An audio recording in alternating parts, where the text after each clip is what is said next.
Olson. Here. Rice. Here. Dosher. McCardle. Here. Barrington. Allen. Here. Charks. Smith. Here. Items appearing on the consent agenda may be removed by a city council member for discussion at the beginning of the formal agenda items.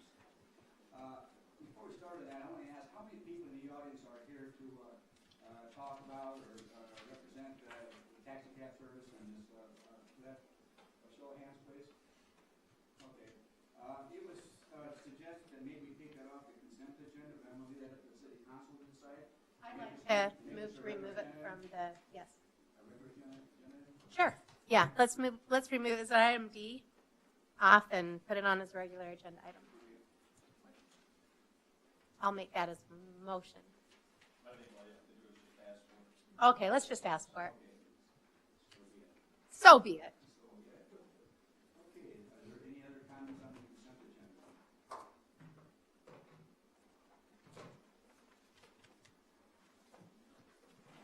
Move to approve. Second.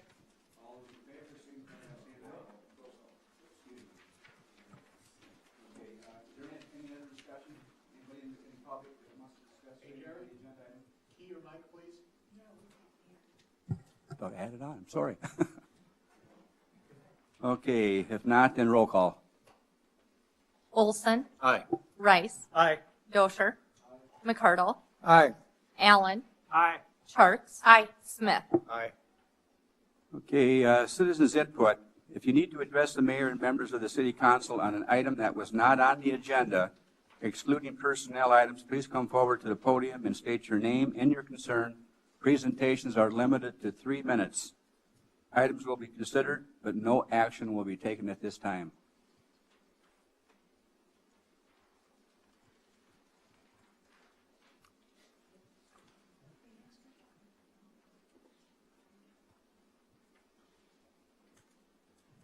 Anyone? Well, if not, then we'll move on to that first item, or that item on the consent agenda. Item number D, approve the taxi cab license of Thomas Schaffner, doing business as Lyft.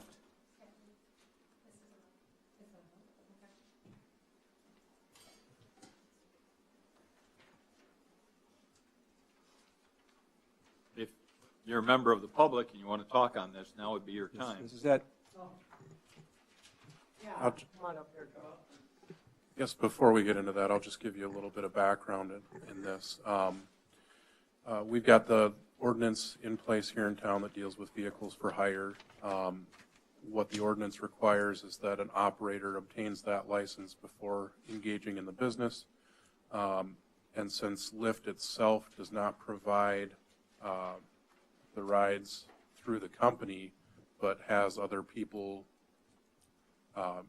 sign up through them, and they just basically facilitate getting fares to these drivers. We've been having interested people apply for an operator's license just as any other taxi cab operation would. The one thing that's a little bit different here is there's a state law exemption in place for these distributed transportation networks like Lyft and Uber that does not require them or their vehicles to have commercial license plates. So that's one difference. The other difference would be in regards to the insurance. Lyft does provide insurance for when that driver's on their clock and when that driver has a fare, which means these the drivers that we're going to be seeing operate for Lyft can only operate through the app, because that's the only time they're going to have that insurance coverage. And if they operated through anything else other than Lyft, then they would still need to have those commercial plates and everything for their vehicles. So I just wanted to point out those couple of distinctions for the council. Okay, sir, if you want to state your name and go ahead and speak. Yeah, I'm Art Streetman. I own and operate Easy Ride Taxi. We've been in business for 8 years, have built the business up. We started with one cab. We now have 5.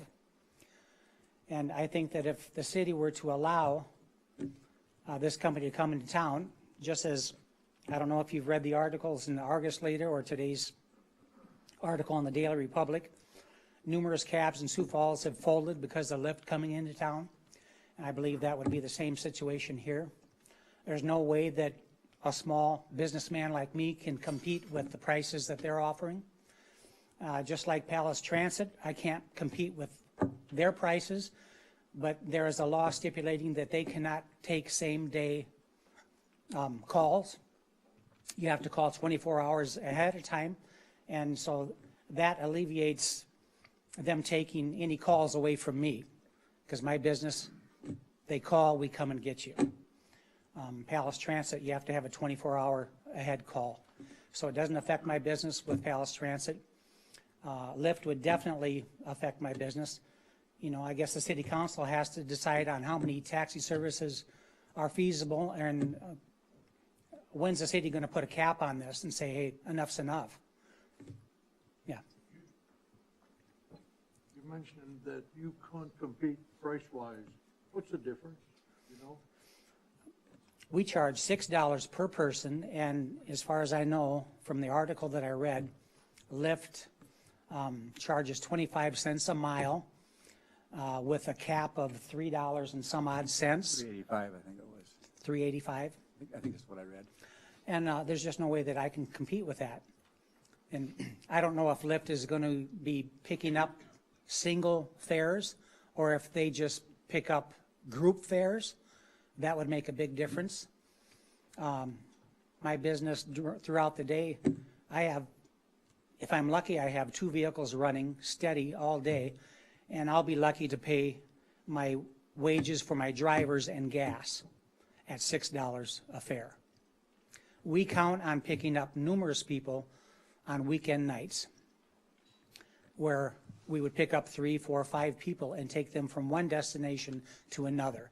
That's how my business makes money. I don't make any money during the week or during the day.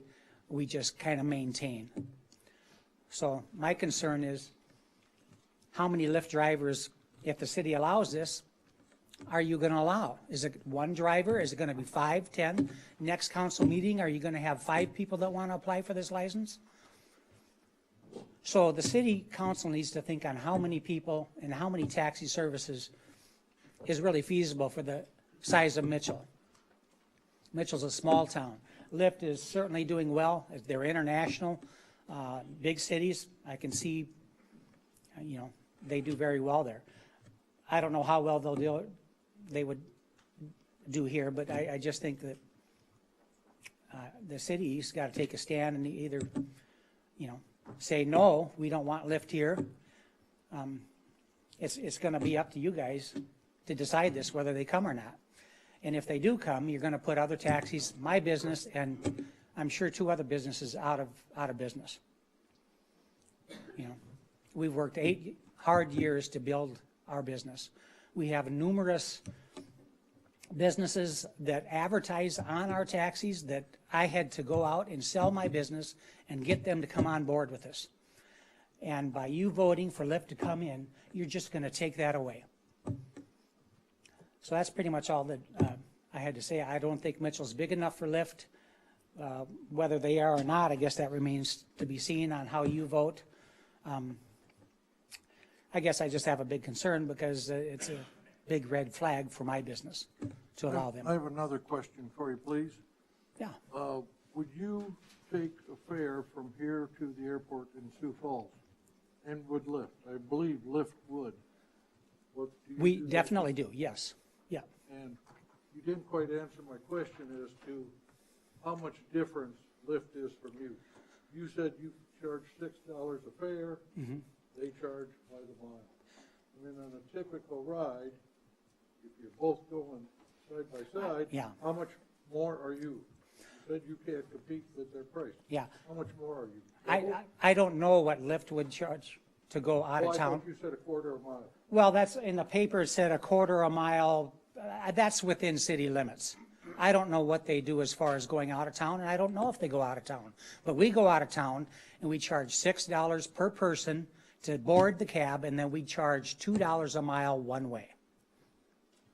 So going to Sioux Falls would be $146 for one person. And their fee, as I understand it, is based on a group. If there's 5 people in that vehicle, it's a quarter a mile. Per person or? The way I read it was, the way I read it was per carload. Is the person who applied for this,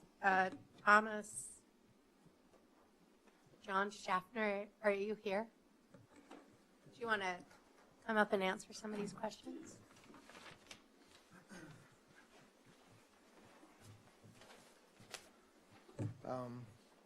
I can't really answer. I haven't actually given any rides yet because I'm just applying now, so I don't really know exactly how much it would cost to go to Sioux Falls or not. I just know to my understanding, it is, you have 3 people, you have 2 people, you have 1 person, it's the same rate if you go into that one destination. So I know they do go to Sioux Falls and back. It's on their website and everything. But as far as the individual rates, I'm not exactly sure because I haven't given any, so I don't want to misquote anything.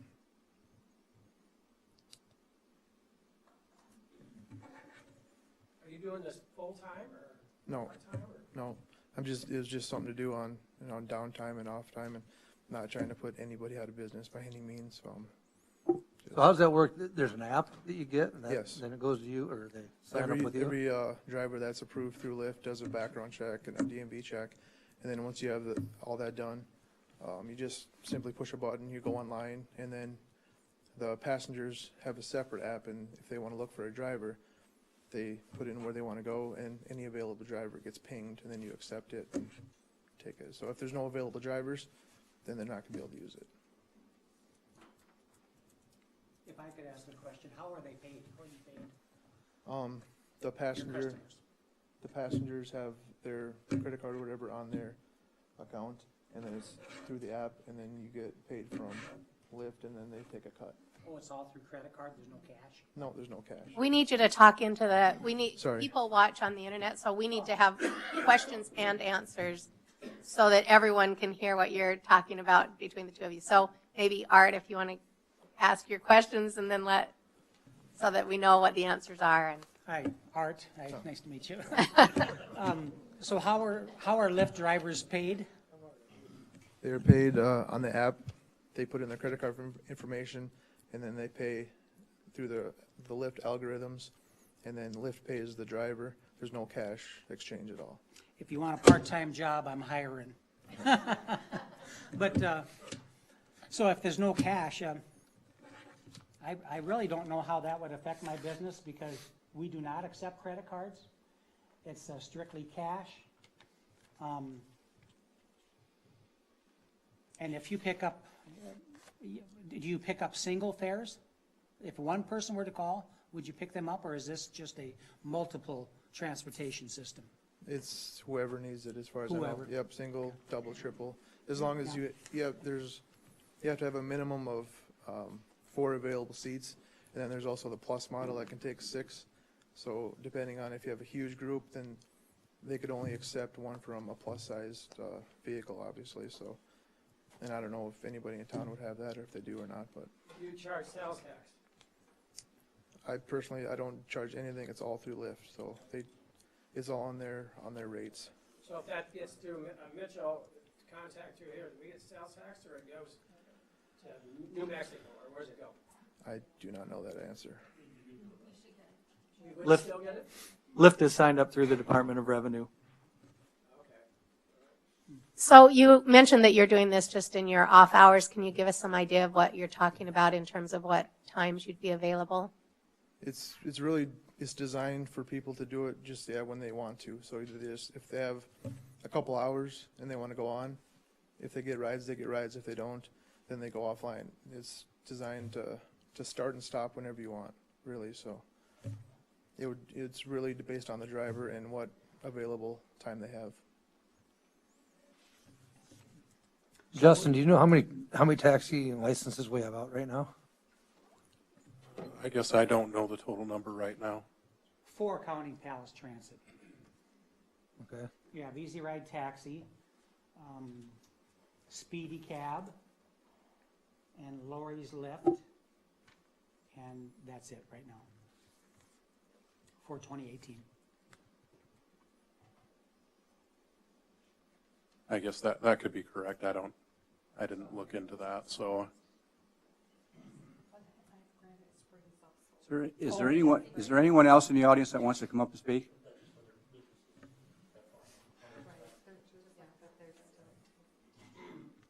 Again, is there anyone in the audience that wants to come up to the podium and speak? Okay, please step up. State your name.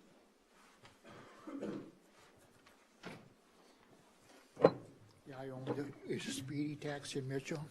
I'm Wayne Feisner, and I couldn't hear real good. I can't hear very good. But anyway, why don't these Lyft have to have on comp plates and insurance like we do if they're going to be a taxi company? I couldn't hear for sure what he said. Well, they do have insurance. Right. I guess the state legislature passed, I can't remember if it was last year or the year before, passed some laws dealing specifically with these types of transportation network providers. Most of those requirements had to deal with the types of insurance that were available, and then they did also make them exempt from requiring them to have commercial plates. So that was something that was done by the state legislature within the last 2 years, I believe. Yeah, but I mean, this is Mitchell, and I mean, they set the rules here, and we follow them. We can't change the state's laws. We have to have comp plates on, we have to be inspected, we have to have a certain amount of insurance. Why doesn't Lyft have to have all this? Because the state legislature makes the rules, and they've said the rules for Lyft are a little different than the rules for you. And just to be clear, the insurance that Lyft carries and has applicable when these drivers are operating is very similar to the insurance that would be required for our vehicles for hire. You know, the only substantial difference would be the requirement to have commercial plates, and the state, like I said, has stated that the Lyft vehicles themselves, the individual drivers using their personal vehicles do not also have to have commercial plates. Sir, the example isn't the best, but it would be like if the interstate speed limit is 80 miles an hour. Mitchell couldn't say, well, through Mitchell it's 65 miles an hour because the state set the speed limit.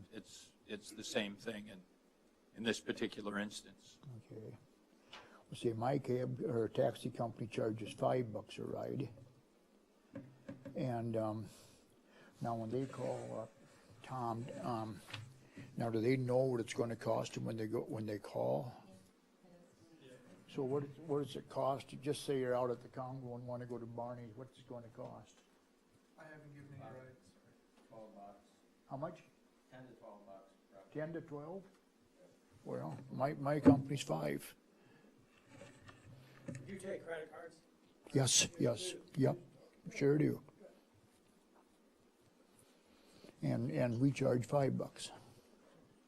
And we just started here in October, and if I'd have known Lyft was coming in, we wouldn't have bought our cab and got started here. And I think 3 companies, I'm in Mitchell, is plenty of cab companies.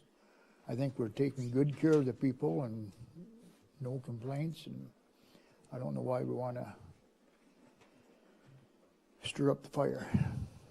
Will there be the requirement for these vehicles to be inspected? Yep. Yeah, they go through the same inspection process as the vehicles for hire. The only difference is the commercial plates, really.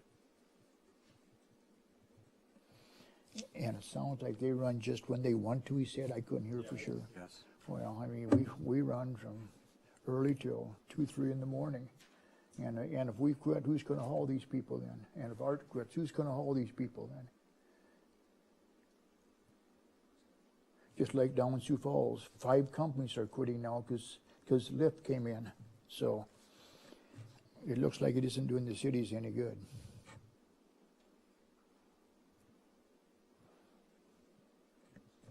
In in a rare extreme case where you haul a whole bunch of them that are going to be picked up and go to the same place, it might be cheaper, but like they said, going from the Congo out to Barney's is going to be what, $8, $9? Well, we're $5. So, do we need another company? I don't think so. I guess that's all I have to say, and thank you for your time.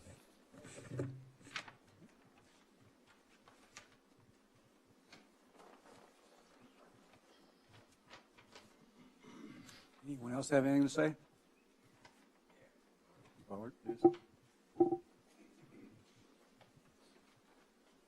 I think I could probably answer any questions that Tom could not answer. So if Derek Davis, I was running Lyft up until I got shut down. I was running it for about 2 months. And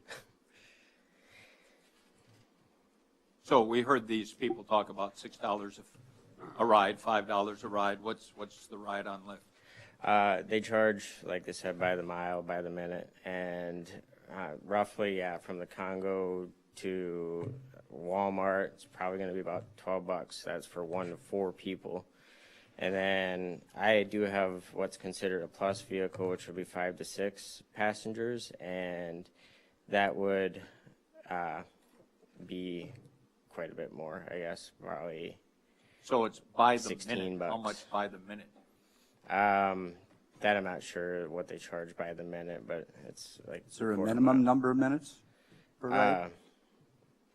The minimum ride that I've seen is $5.17 or 19 cents for the minimum, and that gets you basically from Dr. Lucky's to maybe not quite to Thirsties. I'd say definitely for like Moonlight to where the Moonlight used to be to Thirsties. I think it'd be like almost $6. Where did you do it at before? Only in Mitchell. I wasn't aware when I started of the city's ordinance. When you said there was a minimum, is that minimum set, like you said, $5 and some cents, and then it's a quarter for every mile or minute? Is that how that works? Yeah, their minimum charge is, if you look on the app. So that's why it's $6 from Dr. Lucky's 3 blocks down the street to Yeah, Thirsties, and it or, could be because 7 of blocks, I guess. Because So of when the you minimum when you fare. did it, were you pretty busy or?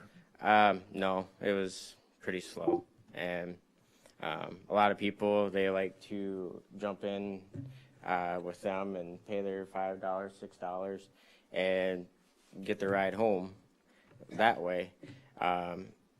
I think we kind of target a different type of person. We would target more of a husband and wife going out on the town for the night, and they don't want to jump in a van with a bunch of other people that are drunk that they don't know. I guess that's why I thought it was a good idea for in town. So me and my wife could go out and have a bite to eat and maybe go to a different bar for a little bit and then get a ride, just me and her, get them in that type of a setting, a different type of a setting than what these gentlemen provide. And I don't think that it would put them out of business. I think that I think it's just friendly competition is all it is. Are you implying that you might get back into this if we give Tom a license? Are you thinking that you? Yes, I would like to. I enjoyed it. I drive truck for a living, so I don't get to really talk to anybody very much. So just being able to get out and drive around and, chat with different types of people, I've found it, I really like that. So when you found out that you were required to have a license from the city, is that when you quit, or Yeah. was it? Yes. Okay.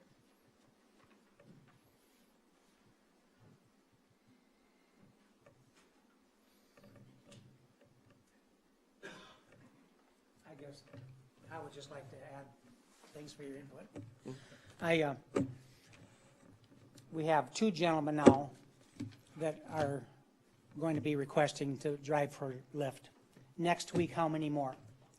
So it's just going to continue to grow, I feel.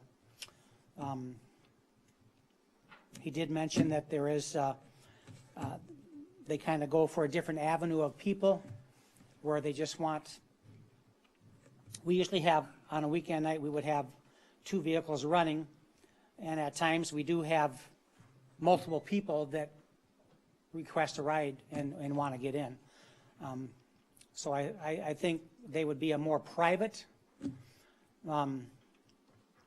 entity.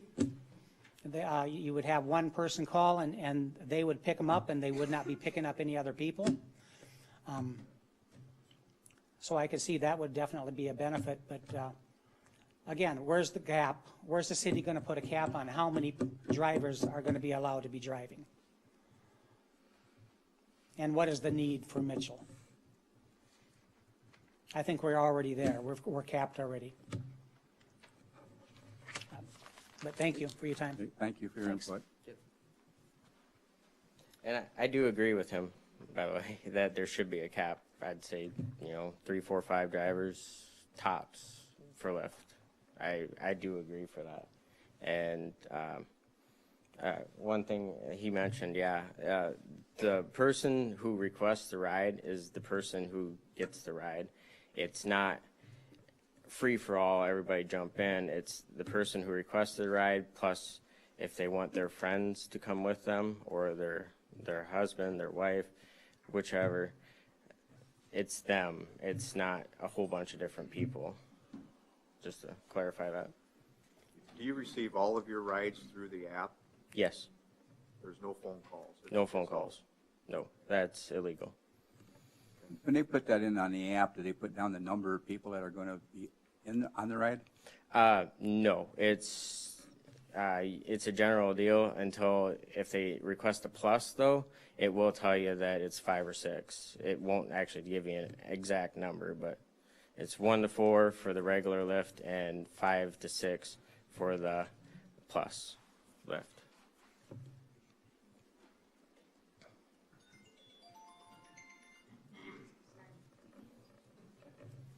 Is there anyone else that cares to have a comment?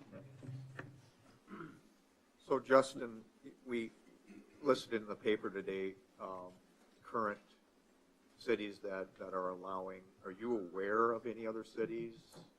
And you probably didn't have any reason to even look, but do you think that is correct, that was listed in the paper? Yeah, just the ones that I saw listed there, which I think was Sioux Falls, Aberdeen, and maybe a couple other ones. Yankton, I think, was another one. It could be.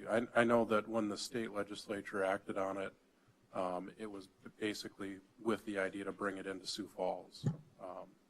And I guess the other communities just kind of have grown out of it from there.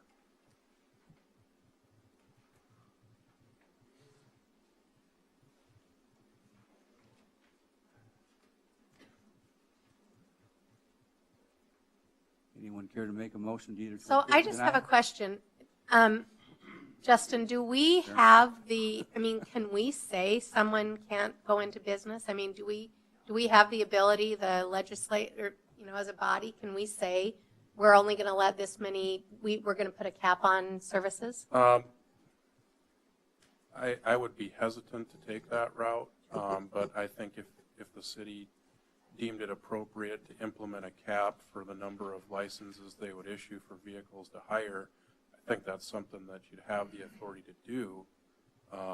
Up to you to decide whether that's a good idea, and if you think that it is, what you think that cap should be. But I know that they're not all that common. Usually where they're implemented is in larger cities where there's lots of issues with traffic congestion and space on the roads and things like that. So, New York, Philadelphia, the whole East Coast, they're very popular over there.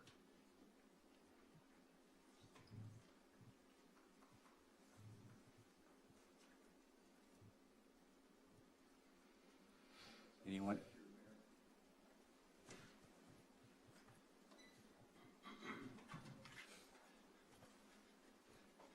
My name's Joseph Novak.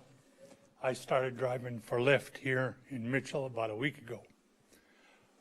I got a 2010 Chevy Impala. I had to go through a major background check. They had to prove I had liability insurance on my car. I owned my car, everything else. Now I've heard, I was watching it on TV. I wasn't even going to come in. I was going to let you guys decide. But what I've been hearing from the other taxi companies, I decided to come up and say a few words, whether it makes a difference or not. I've averaged probably 2 rides a night. I've only done it this week. Everyone I've had in my car really appreciates, you know, because it's a car. It ain't a van. You ain't getting jostled around. They were really enthused about Lyft coming to town. Whether that makes a difference or not, it's my opinion. Nobody's here to back me up, but I thought I'd come in and say. I think it does vary a little bit on the size of the vehicle. From the Congo to downtown, I got paid right at $5. Now, I don't know what Lyft gets because I don't see it. Like he said, we go online when we come on, and then we go off. Usually if the driver comes on, he's on in the evening. Now, I come in, this is my second job for a little extra cash. I'd come on at like 6, 7 o'clock at night, and I'd stay on till 2:33, you know, if somebody was there that wanted it. Like Derek said, it's a request online. The person makes it, it's for that person. You got to make sure that person is the person you're picking up. You don't just grab anybody off the street. That is not Lyft's policy. If they catch you doing that, you're booted because it's a single type deal going on. So I appreciate you listening to me. I don't know if I can answer. I think they pretty much answered everything else. I have a question for you. Sure. Joseph. How did you get licensed to drive for Lyft? I got shut down this morning. I got a phone call from the police department saying I cannot drive anymore. I got you. Otherwise, I went through. Now, I drove for a year and a half in Sioux Falls as a taxi driver. It's a lot more expensive to drive for getting a taxi in Sioux Falls. Because if you go down from the middle of downtown to like the mall, and this was over 7 years ago, it was $17 to take that route one way. Oops, sorry. So yeah, Lyft does help a lot of people. People like the ride, you know. I got one more question too. How do people that are waiting for a Lyft ride, how do they identify your vehicle? It shows on the app. It tells them what type of vehicle you got, you know, like. So they know what kind of vehicle Yep. to look for when you Yep. pull up. You know the person's name, they know your name too. So, yep. Oh, okay. Okay, we got to submit a face picture, and like I said, we got to go through a background check and everything to drive. It also shows the car on a map, so you can see them when they pull up. I've used the app in Sioux Falls. Okay. Yep. Are you aware of anybody else that's driving for Lyft? Nope. No, I don't. Marty? You? No, so I don't know if I caused any more confusion or if I helped clarify anything. Thank you. but Appreciate your I comments. decided to come. So if you're currently this week, the question was as far as charging, when Derek was mentioning that it's about $12 if you go from the north part of town to the south part of town, can you confirm that? I haven't gone from one end to the other. I've come about halfway with mine.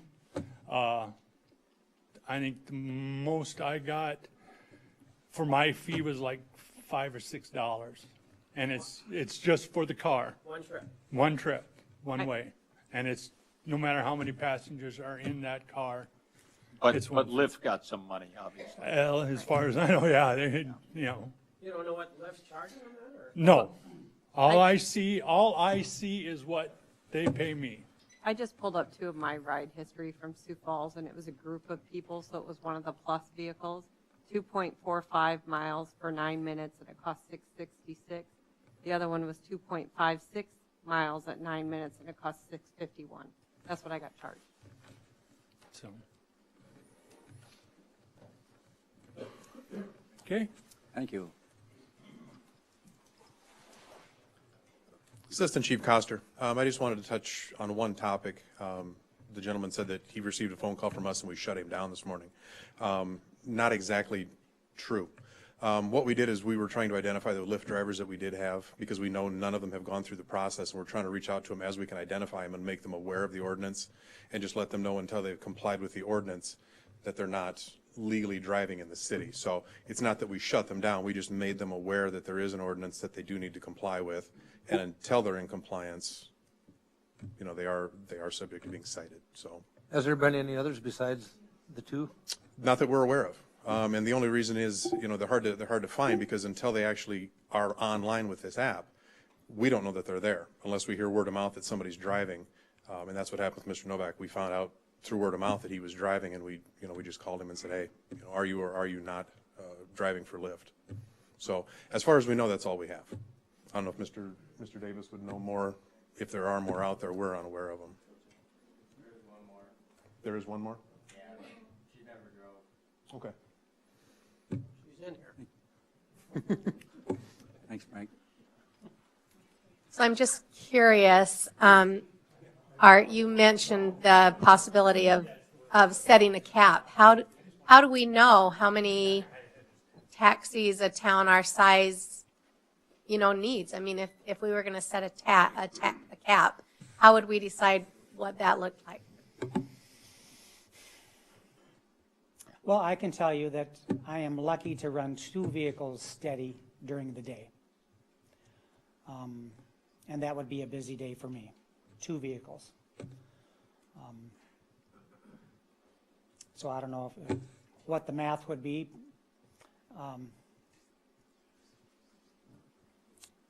As far as a cap, I mean, we have 3 sufficient cab companies in town now.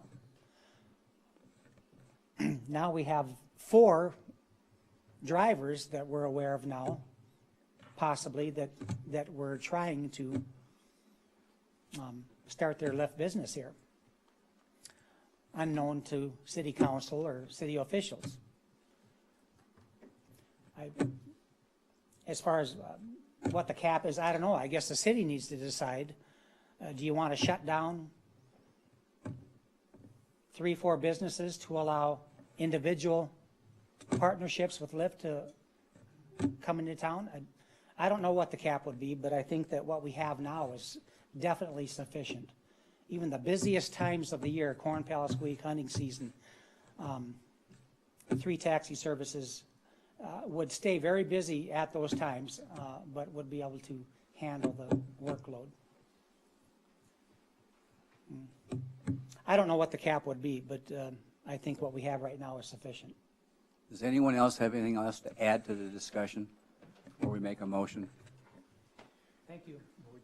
Just from what I've heard, it still sounds like we're the cheapest cab company there is. I mean, $5 and $6, there's nobody else running that cheap, not even Lyft. So why try and put us out of business and bring in somebody that's higher when we already have enough cab drivers or cab companies in Mitchell? And I wouldn't have started a cab company here, but a gal from Becky's called my son about starting it because they said they were quitting. And I'd have never started if I thought there's going to be more cab companies coming into Mitchell. There's 3 companies here. That's enough for Mitchell. We're doing a good job. We're trying to make a living, and we're trying to treat everybody good. We take kids to school. We pick up the old ones. Half these old people wouldn't know how to even use a deal to call Lyft cab. In fact, I wouldn't. I don't use an internet or a smartphone. I mean, I'm just an old cowboy from Woonsocket, and I don't think I need that kind of stuff in my life at this age. But it's nice that they can just call up and say, hey, come and give us a ride, and we're right there. Thank you. So, thanks for your time again.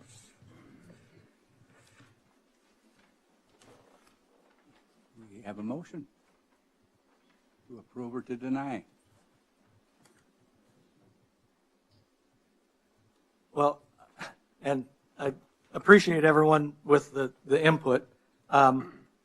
And I will make the motion to approve Thomas Schaffner for the lift operation. And my reasoning is this. I don't believe it's government's job to keep anybody in business or put anyone in business. If we start to say how many taxi operations should be, if we had 6 other taxi businesses coming to town that were not Lyft, would we have objections to that competition also?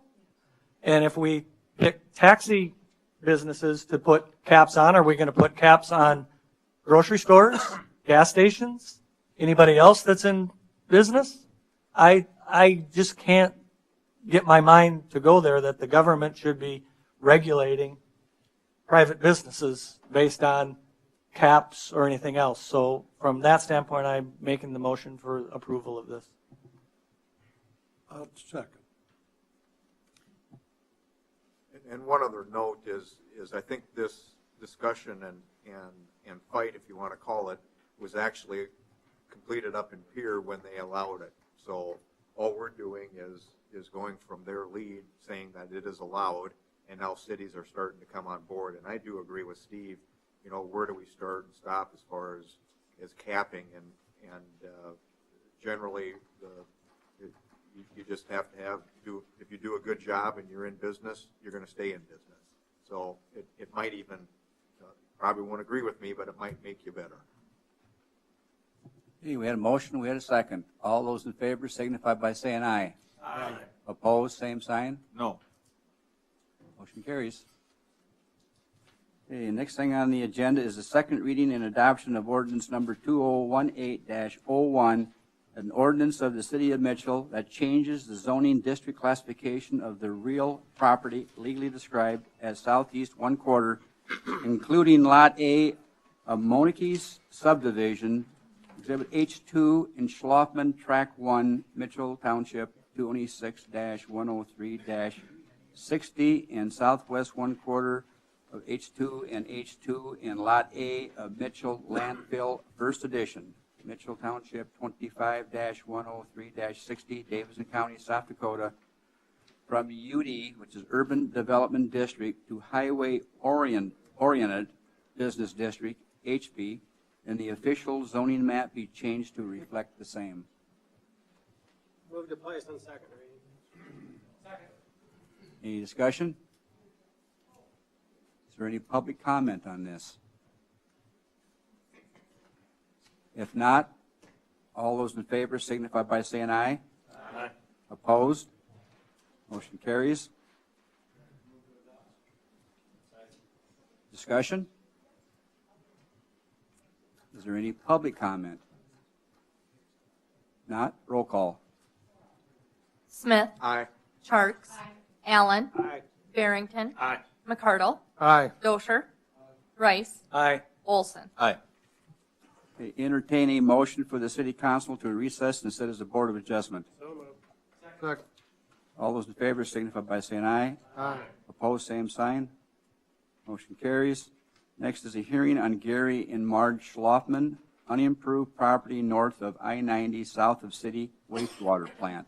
Gary and Margaret Schlafman have applied for a conditional use variance to replace existing off-premises signs, a total of 11 billboards, and increase the size more than 300 square feet in the sign area, but less than 600 square feet on the property legally described as southeast 1/4, including Lot A of Monike's subdivision, exit H2 in Schlafman, Track 1, Mitchell Township, Section 26-103-60, in southwest 1/4 of H2 and H2 in X Lot A of Mitchell Landfill, First Edition, Mitchell Township, 25-103-60, Davidson County, South Dakota. The property is in the process of being rezoned.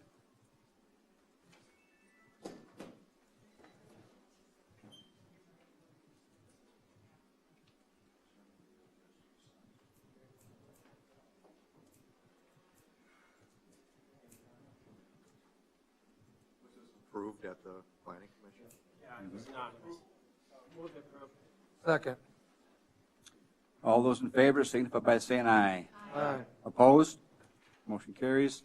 Entertain a motion for the Board of Adjustment to adjourn and the City Council to reconvene in regular session.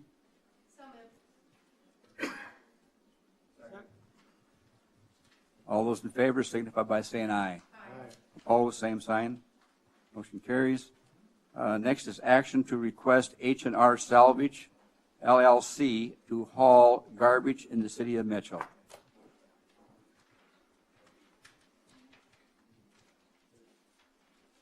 Anyone to, Anyone Speak has on it. anything to say about that? Anybody in the audience?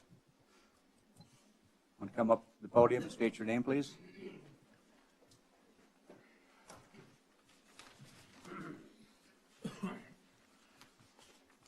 I'm Robert Ball. I own H&R Salvage. I'm requesting this permit because as I've lived here 20-some years, Mitchell's been really well to me. Mitchell's a great place to live, great bunch of people to deal with. Main reason I've been after it, I've entertained it for quite some time, is not the garbage part of it so much as the recycling part of it. We're a great community, but we're way, way behind, guys. I got 25 years with waste management. I've dealt with every kind of recycling facility they are. I got backing from people there that will come over here and help me look at that. Here's just a brief picture of some different things that I'd like to do if it's awarded to me. You know, as we get older in life, and we all do, and we get closer to the end than the beginning, we like to sort them papers and them cans out, and we stop at Walmart when we go, or wherever. And if you have a nice place to put them, they will stop. I'll guarantee it. I've seen her many times. They will stop, open the door, put it in, they drop a piece of paper, they'll pick it up and put it back in there. That's what people do when you get older, you know, and we're an older community. It's the bottom line. But we struggle with this recycling thing from in the past, as we've just went through one with you guys, and I think it's time to really adjust it and bring us up where everybody else is, you know, I mean, and I've looked at it. The numbers that you guys are offering to do that are more than sufficient enough. That isn't me studying it. That's a company that is the largest recycler in the world. You know, I have many ties there. They looked at it and said, sure, Bob, for a small operation like you run, yes. For waste management to come here, no. We're not big enough. We're back to that part. But for me, I don't ever want to be that big. You know what I mean? I like it here. I like the small town community part of it. It's just some things that we need to change, I feel. One of these is real easy to do. I'd be willing to offer it to the city at no charge, anywhere they wanted to put it, maintain it. You know, and I think once you really get them out there, and I didn't bring a lot of their literature and stuff, but that's just the highs and lows of what I want to do. But Waste Management has huge piles and piles of literature that you can give people and educate them on recycling. I mean, it's going to happen. We started a wood recycling thing just a year ago. We recycled our first bunch of wood, 1,900,000 pounds that never went to the landfill. It went to Poet Biorefinery in Chancellor, South Dakota. It was burnt. They used it for reusable fuel. It made ethanol. They burn landfill gas there. Same scenario. They're putting in a steam-operated generator to do that. But, I mean, that's what I'm looking at. It's the long picture of the more bigger than just the garbage truck and picking up trash locally. You know, I have 350 containers, and this is a problem for all the industries that I deal with. They make these in a lot smaller ones, you know, and they would, you know, no hesitation to be, you know, we're involved with Trail King with a Wounded Warrior program where we collect the plastics, trash, aluminum, whatever, and then forward the money on. I mean, there's so many different things out there for it. Government grants like no tomorrow for this kind of stuff. But Bob, are you currently doing this in any other city at this point? Yeah. You know, I'm a third-party hauler for Waste Management. We take care of some of them in Sioux City, Sioux Falls, Mankato, Minnesota, Huron, yeah, but Okay. under their jurisdiction. I mean, they've set the guidelines, they have the permits. I'm a third-party hauler for them. They're not interested in Mitchell. I approached it when you were struggling so much with the last one, and it's just too small for them. It's not large enough for them to. So these are designed for people, citizens that want to recycle. They can take their cans, their Yeah. glass, whatever it is, and Right. put it into the bins, Right. and then you haul it away. Right, exactly. Okay. That's Now, just one of the things. Is it need to be a secured site, or with your knowledge, or? No, most of them, Most of them Walmart are- loves them. you My know. mother up northern Wisconsin does it. They have them up there, and they're busy all the, people are throwing stuff in there all the time. All the time, yeah, and it's crazy. And, you know, we don't, like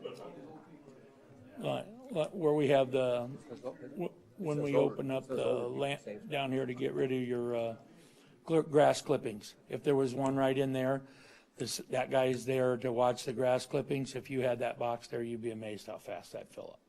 Yeah, when they know, okay, we're gonna dump grass clippings, is open this certain time, and you can access that box yourself, and they just pull up there, and it makes people all feel like they're, trying, because we all, we want this place to be here long after we're long gone, and that's kind of the big effect of it, and again, like I say, you guys have went through that many times, and the numbers for what you're offering for the recycling part of it, you're right in there. I mean, you're for a community of this size, what'd we settle on, 392,000 or something? And there's streamlined operations, guys. There's augers where you dump everything into it, it compacts it into it. You hook onto the compactor just like we do the roll-off box. You haul it to Minneapolis to a facility. They send you a check. They sort it out. You don't sort it. I mean, there is so many different ways of doing it. It's just unreal. But I mean, a lot of people don't like that little blue container for different reasons, They just assume, well, I'm going to Walmart anyway. I'm going to stop right there and whip it off, just using Walmart as a dealer. I'm going to the land clippings, grab our cans and our papers. We'll drop them off while we're there. But that's the main thing that we're really interested in. Do I want to compete with the city of Mitchell picking up garbage? No. Jeff Meadham is a good friend of mine. Do I want to compete with him? No, not at all. But I mean, this is a totally different thing that I want to look at, but I do need a garbage permit to do it. And, Thank you. So Bob, will you be hauling garbage though as part of this as well? Oh, sure. I'll offer them a full service, and I've discussed this with Jeff and other people, some people, they don't want 5 different people. They don't want a cardboard recycler, and they don't want this, and they don't want that, you know what I mean? And that's where that comes in. I don't want 15 containers. I want a bunch of them where I back up there, you call me, say, Bob, my container's full. Whether it's only full in one spot or it's full in 10 spots, it doesn't make a difference. It's full. I drop it off, I pick it up, I leave, if I'm approved of this, or the facility that I'm looking at now is the old Morrison building, but I have just found out, Mr. Putman was not back here yet. He's on vacation, and that is not properly zoned. That is highway business. I own a piece of property that is TWC that I can put it on, right out here where the sand pit is, across from the old drive-in. Would it be my favorite choice? No, probably not. You know what I mean? I would like to do it, and then I would like to come back and say, can I do it over at my facility where Ronnie's is, somewhere that's not that saying, you don't necessarily have to be right along the highway, you know what I mean? Just, you're there, you do a good job, you keep it clean wherever you are, but you know what I'm saying? It just kind of works better we come in from this way, presentation to our town's a big deal, to me anyway. When I pull into anywhere, when I look, the first thing I see is it's a nice, clean little town, or this place is a wreck, and that's just the way it is, But that's kind of what we are. I have a daughter and a son-in-law that are very interested in that too, that work with me real close. So, yeah, we have the manpower, 26 people now, and it isn't, like I say, it isn't. I learned from a company that's got it figured out. I kind of know the ins and outs of it. When is that available? Huh? Do you have that on site now or not? No, but just a phone call and it would be here. I could have us one by Friday if you wanted one. Yeah. I mean, if you decide you want to try it, put it down there in your, Yeah, exactly. No. Is there anyone else in the audience that cares to speak, either for or against council action on this? Thank you for your time. Thank you. Sure. Thank you. Appreciate it. And like I say, as most of you know me, I will run a clean business. I mean, it will be ran the way it's supposed to be. And it will, if it won't make $1, I'll figure out why. And do something a little different. But it's there and it's not going to go away, I don't think. Move to approve. All those in favor signify by saying aye. Aye. Opposed? Motion carries. Next is action to authorize the replacement of a boiler in the public safety facility using contingency funds. Paul Morris, Assistant Chief Fire and EMS for the Mitchell Fire Department. This is to replace the boiler that provides the in-floor heat for the apparatus bays in the building. It started giving us some big problems back in November. We kind of got it duct taped back together and kind of semi-working. We're using the supplemental overhead heat. We had them come in and rewire that a little bit to at least keep the place warm. So we really need to get this replaced, and that's what our request is for. How old is the boiler? I believe it was put in, I think, 12 years ago. Dang it. Wish it last longer. Yeah, the problem the way I understand it, when they installed it, it was supposed to have a sterile water, not sterile water, but distilled water with a glycol solution put into it initially, and then that was supposed to last the life of the boiler, which I think is 20 years. That was never done initially, so what's happened is, just regular water's been put in there, and the inside of that boiler tank's gotten all corroded. Yeah. You're going to put distilled water in the new one? Pardon me? You're going to put distilled water in the new one? Oh, yeah, that's part of the bid, yeah. Okay. Yeah. Move approval of action for the boiler at public safety with the understanding that if there's money left at the end, it'll come out of that instead of contingency. So we'll visit it at the end of 2018. Yep, I'll list it I'll add it to the contingency list and we'll review budgets at the end of the year. Second. All those in favor signify by saying aye. Aye. Opposed, same sign. Those of us that like to stay warm, thank you. Motion carries. Thank you, Paul.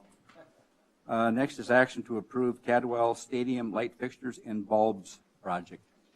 Yes, we need to, we're requesting contingency support for the stadium lights. We had 2 lights fall, one in September 2016 and one in October. The whole fixture and the bulb fell to the ground. So it's just a safety issue that we're concerned about. So we're asking that the manufacturer come out to look at it, and it is 18 years. The lights, I believe, are 18 years old. So we don't know if it's the age or installation error or just a manufacturing defect, but for them to come out and look at one, it was $3,200, but if they come and look at them all plus replace all the bulbs, it would be $8,750. How come we waited so long? Dan's here to answer some questions. I'm Dan Dobish, the sports complex manager for the city. I had talked with Musco actually last year about, they made a site visit just to kind of take a look at that one Musco system they have at the stadium itself, and then just look at our lighting systems throughout the rest of the fields. One thing he pointed out to me was as those bulbs turn more purple, it's showing that those bulbs themselves are at the end of their life. And so my plan actually was next year to have them come and actually do this relamp system to the stadium itself, just as a normal maintenance deal. What happened with this was right after the state tournament in 2016, one of those shrouds and bulbs, actually right behind the third base dugouts, just fell to the ground, So you get one come down, okay, kind of a fluke deal. You don't think anything about it. Well, this last fall, I had a second one come down, which, makes me think this is something that we need to, pay special attention to. So I called them up. They warranty on their new systems, they warranty their equipment for 25 years. They said the newer stuff that they had put in, like in Florida and on the coast where they get hurricanes, their systems are just fine. So what they're thinking was, what they told me was Musco themselves did not install that system when it was originally placed. It was contracted out to whoever. So there's a chance, that it wasn't torqued correctly. They don't know, but they said, there shouldn't be problems with it, but they recommended taking a look at it. So that's where I'm at today. Nathan, I have a question. You want $87.50? That's correct. For this work. And in your $2 million budget, we don't have $87.50 for repairs of this nature? We didn't, we have $4,000 for lighting, and we figured there'd still be other problems. So that's what's budgeted for lighting repairs, so we would, ultimately at the end, we would hope that we could, be within our budget. But we know right now that this is an added extra that we did not account for when we did our budget. So how do we know it's the lights themselves and not the poles? I mean, how do we know that if we approve $8,700, that that's gonna do it? When take my car in for a brake job and they say, well, yeah, you need that and you need a new engine. Right, and what they're going to do with this is they're going to inspect everything from the ground up to make sure everything is where it should be. If something else other than just retightening the shrouds and doing the bare minimum, if there's something major with the pole or something, that's something else on top of that. But what this includes is them going through absolutely everything, making sure everything is where it should be, replacing all of the lights. I believe there's 66, somewhere in there. Cleaning all of the glass lenses, tightening all the bolts down, and then re-aiming the lights to their original specs when it was put up. So, and we get a 25-year guarantee on that then? Now that I don't know. That would be nice to know too. Yeah, that I don't know. Dan, is this the major field out there? That is Cadwell baseball the field. baseball complex. Yep. Okay. Dan, when those fell, can you tell them how much that cost to repair each of those? When we had a local company, we use our city bucket truck on the softball fields because the poles are 50, 60 feet maximum. Those poles we can't reach with our truck, so in the past, if a bulb would go out, we would either have to get the fire department and their ladder truck, or we would have to call a local company that has about 100-foot reach on the truck. And this last year, we spent about $1,600 just with bucket truck use and the price of the bulbs and one of the ballasts to fix 2 lights.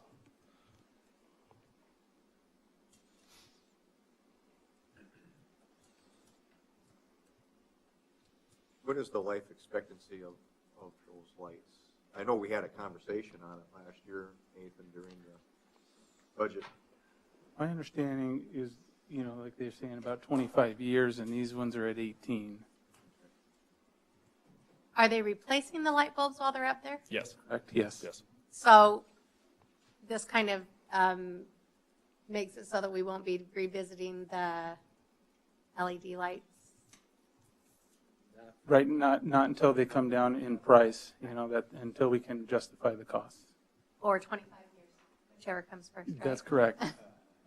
I look at this and I think to myself that maybe this should have been included in the budget for this year, just because of the 2016 and the 2017 events. Right. That maybe should have been something. Maybe that not the 2017, since it happened in October and Yep. our budget was already set. But the fact that one fell, I guess at that point we thought it was a fluke. But That's where I was going with that. Next year, since we're probably going to have the state amateur tournament again, that was where I was looking at, and we're going to have the state legion now too. Was looking at next year, working that into the budget, and it was after the fact we had it all worked out. That second one came down, which kind of worried me a little bit. So. Well, it worries me immensely. I can't even imagine that this is happening and what would have happened if we'd been in the middle of a baseball game. Yep. So I will move approval of the Cadwell Stadium light fixtures and bulbs project for $87.50. All those. I've got we add at the end of that, that if the money's available at the end of the year, again, that it comes out of the department budget? Correct. Can I add that? Yes. Friendly amendment? Please, with Steve's amendment. Great, thank you. All those in favor signify by saying aye. Aye. Opposed, same sign. Motion carries.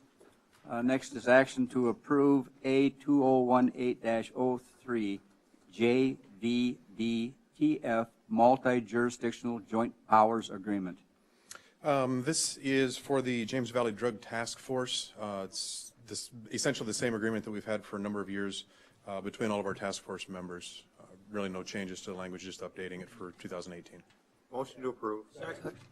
All those in favor signify by saying aye. Aye. Opposed? Motion carries.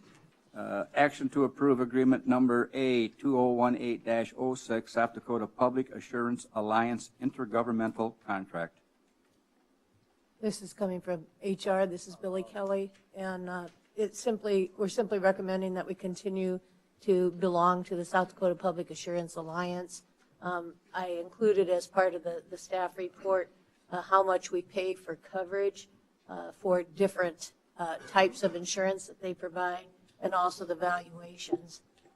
One thing I didn't put on there is our deductions, our deductible, and for say auto liability, there is no deductible. For auto damage, we have a deductible of $1,000. But you get a big piece of equipment in our mobile equipment that's a $150,000 piece of equipment. We have a $5,000 to $10,000 deductible on that. So I would recommend that we continue to belong to South Dakota Public Assurance Alliance. Motion to approve. All those in favor signify by saying aye. Aye. Opposed, same sign. Motion carries. Action on resolution R 2018-06, a plat of Lot 7 in the replat of Track E, Wild Oak Golf Club Edition, City of Mitchell, Davidson County, South Dakota.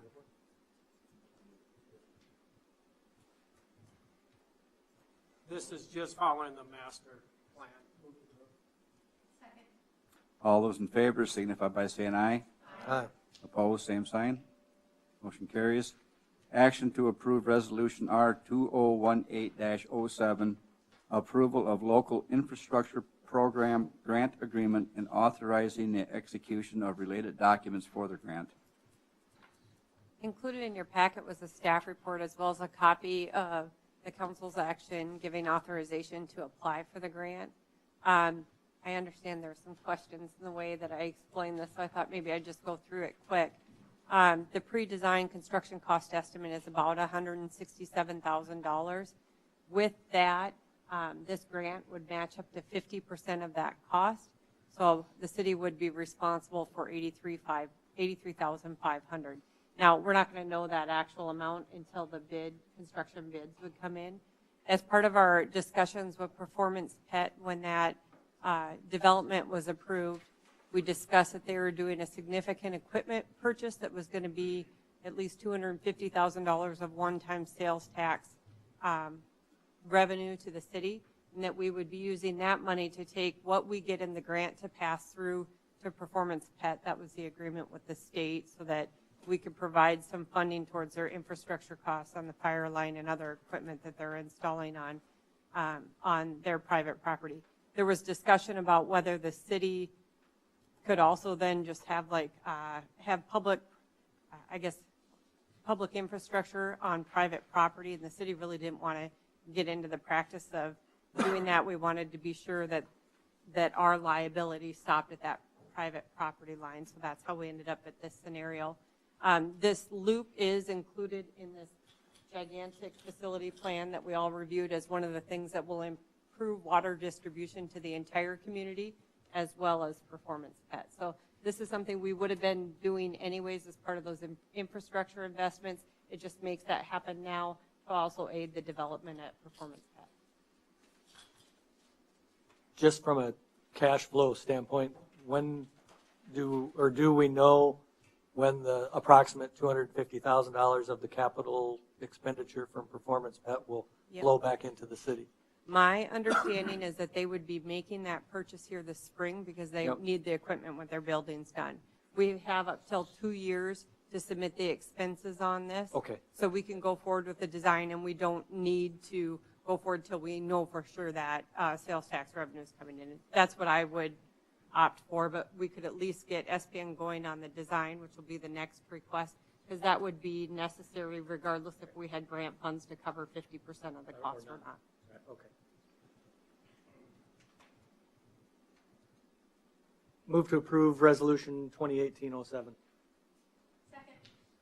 All those in favor signify by saying aye. Aye. Opposed, same sign. Motion carries. Next is action to approve agreement number A2018-04, an agreement for engineering services for East Haven's Water Loop Performance PET. I really just scheduled these separate just in case the council didn't approve the grant, but this again is just to design the water loop as was discussed at the last item. Second. All those in favor signify by saying aye. Opposed? Motion carries. Next is action to approve Resolution R2018-08, a resolution amending City of Mitchell water rates and fees. Before I entertain council discussion on this, I'm going to ask Stephanie to kind of walk through this whole proposal for the rate and fee increase. But I also want to add my 2 cents worth, I guess, into this right from the start, and that is to say that what she's going to be walking us through will show you that with this rate increase, we're going to be right in the middle of about 15 other cities. So we're not going to be the lowest, and we're not going to be the highest. Now, we can do this in incremental steps so that it's not as big of an increase, but if we do that, we're going to be jeopardizing all those things that we have in our 5-year water plan. And we're just going to push everything back. So I'm going to absolutely support that we do the recommended rate increase that Stephanie is proposing. And Stephanie, if you want to walk us through this, go ahead. Sure. First of all, council asked for this, or we embarked on this facility plan with SPN. It's been, oh, I'm sorry. Thank you very much. We started this, I believe it's been 2 years ago now, and we had our first overview at the end of 2016 with a full discussion in January of 2017.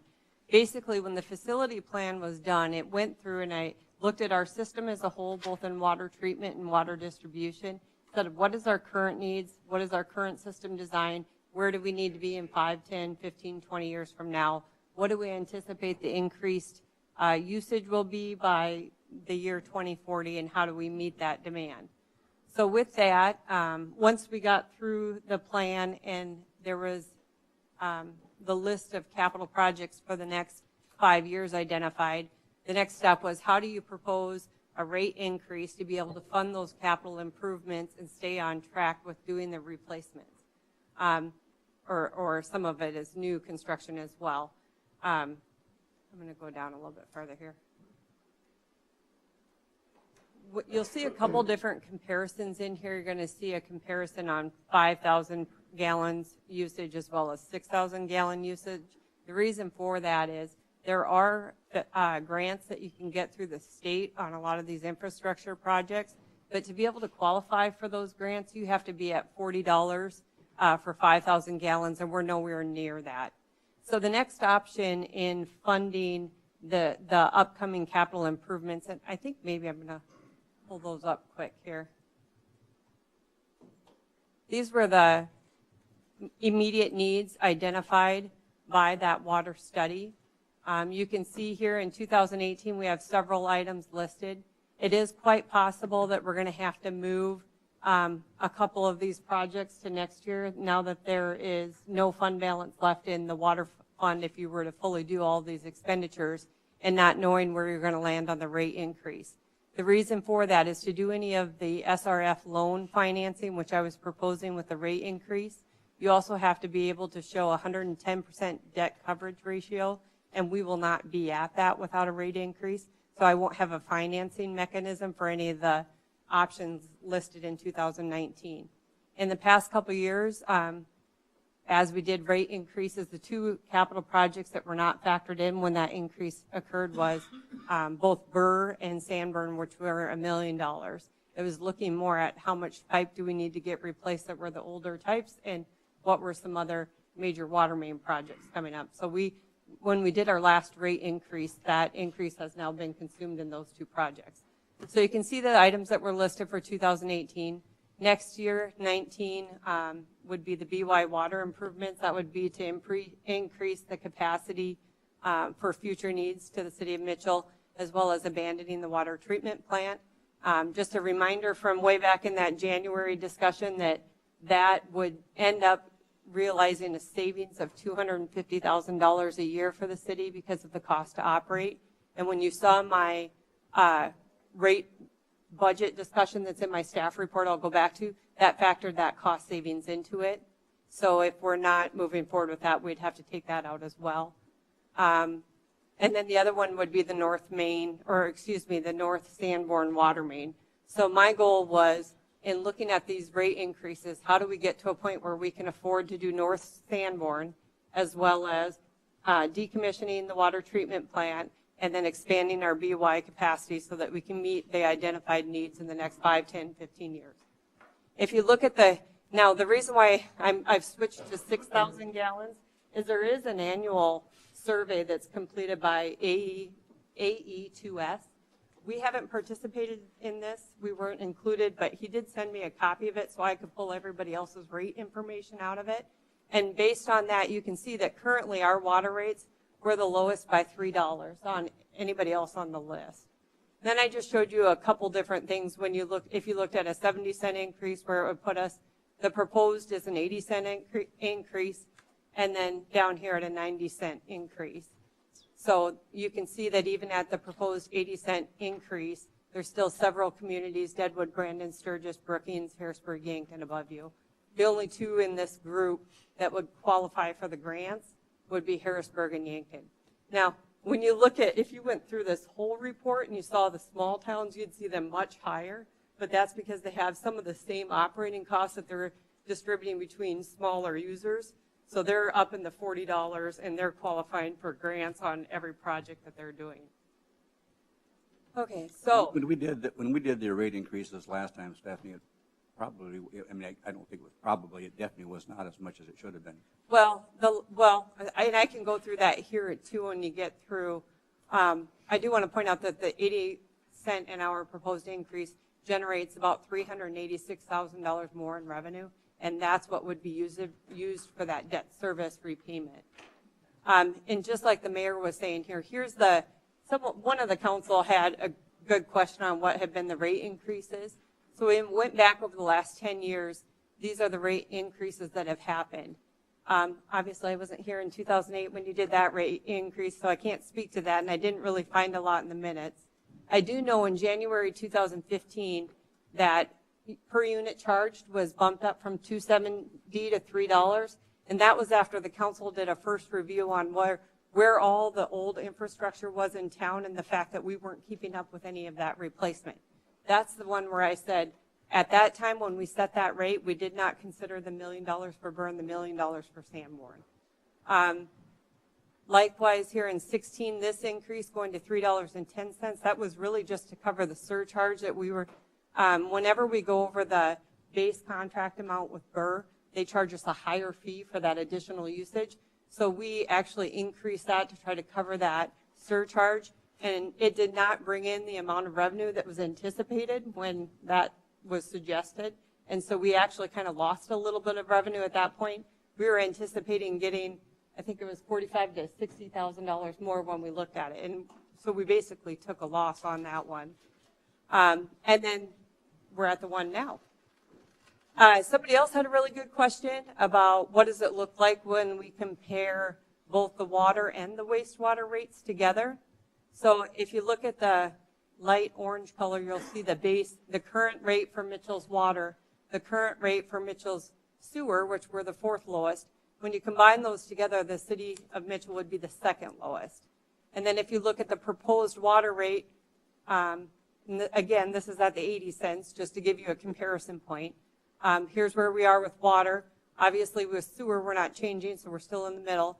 But when you combine those two utility rates together, we're still the 5th lowest in the state. Chamberlain and Deadwood, I couldn't pull their information out because they did not have their wastewater rates on the survey that I used, but it at least gave you a good comparison what to look at. What else do we have on here? Oh, that's the second probably additional discussion. A couple other things to point out is that I was asked, well, you know, right now we're spending about $800,000 a year out of the general fund on water debt service. We're paying for the BY improvements out of general fund, which is sales tax that should be going to general, you know, city operations.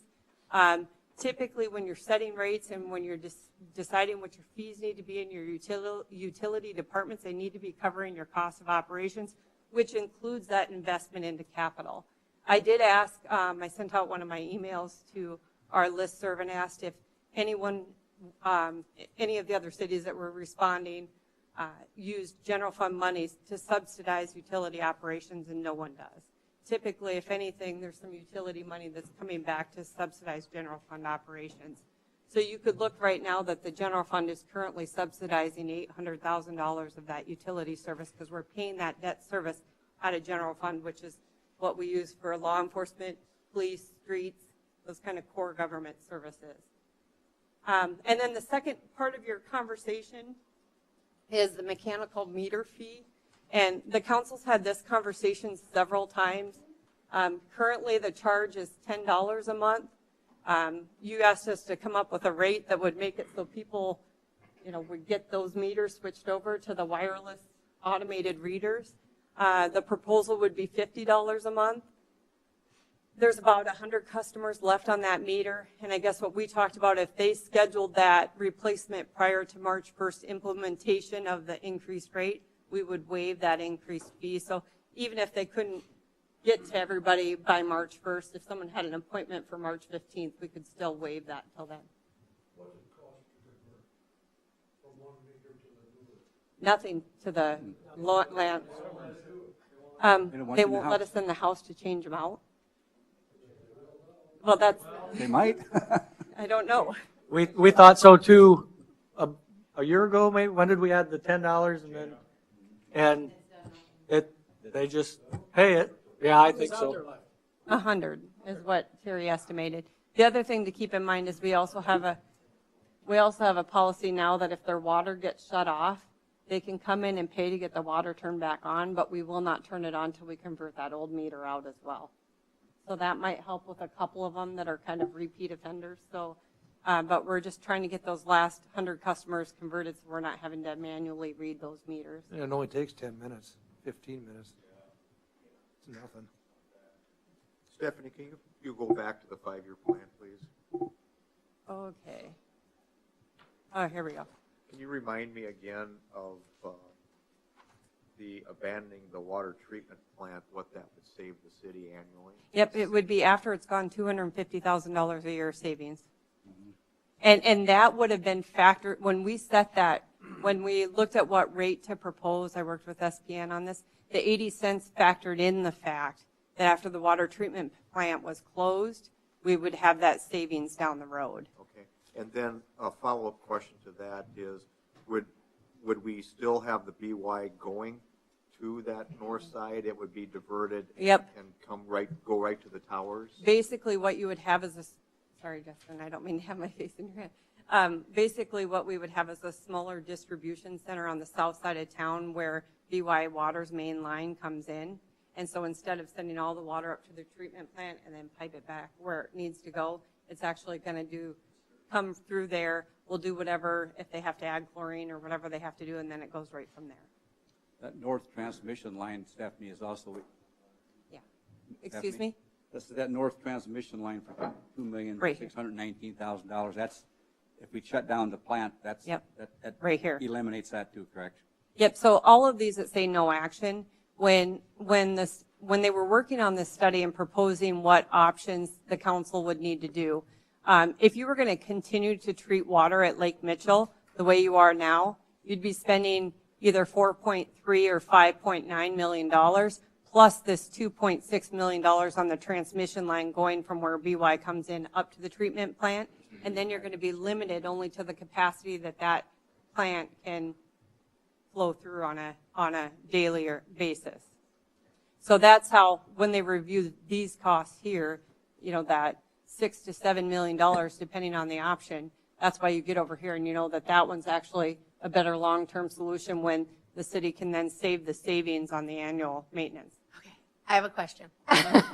Okay, why would it cost that much? Okay, first of all, and I'm asking for myself, but I'm making an assumption that maybe I'm not the only person that's confused, not here, but in the world. So I'm sure all of you guys are privy to all this information. But, okay, so why, first of all, do you want to tell us why it costs $1.3 million to shut down the water treatment plant?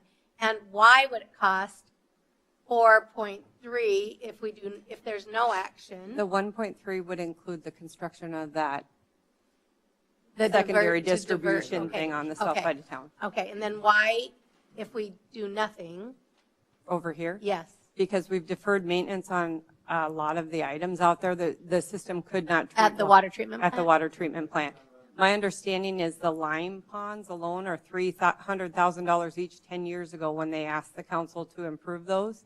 And the council said no at that time because we were doing BY water. So, and I don't know how many.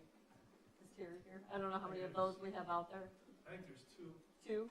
So that was $600,000 7 to 10 years ago.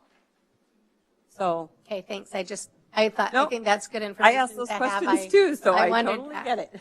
Stephanie, on this plan here, the infrastructure plan for the next 5 years, is there any other additional ones that we should add in there that you foresee? Have you talked to the workers?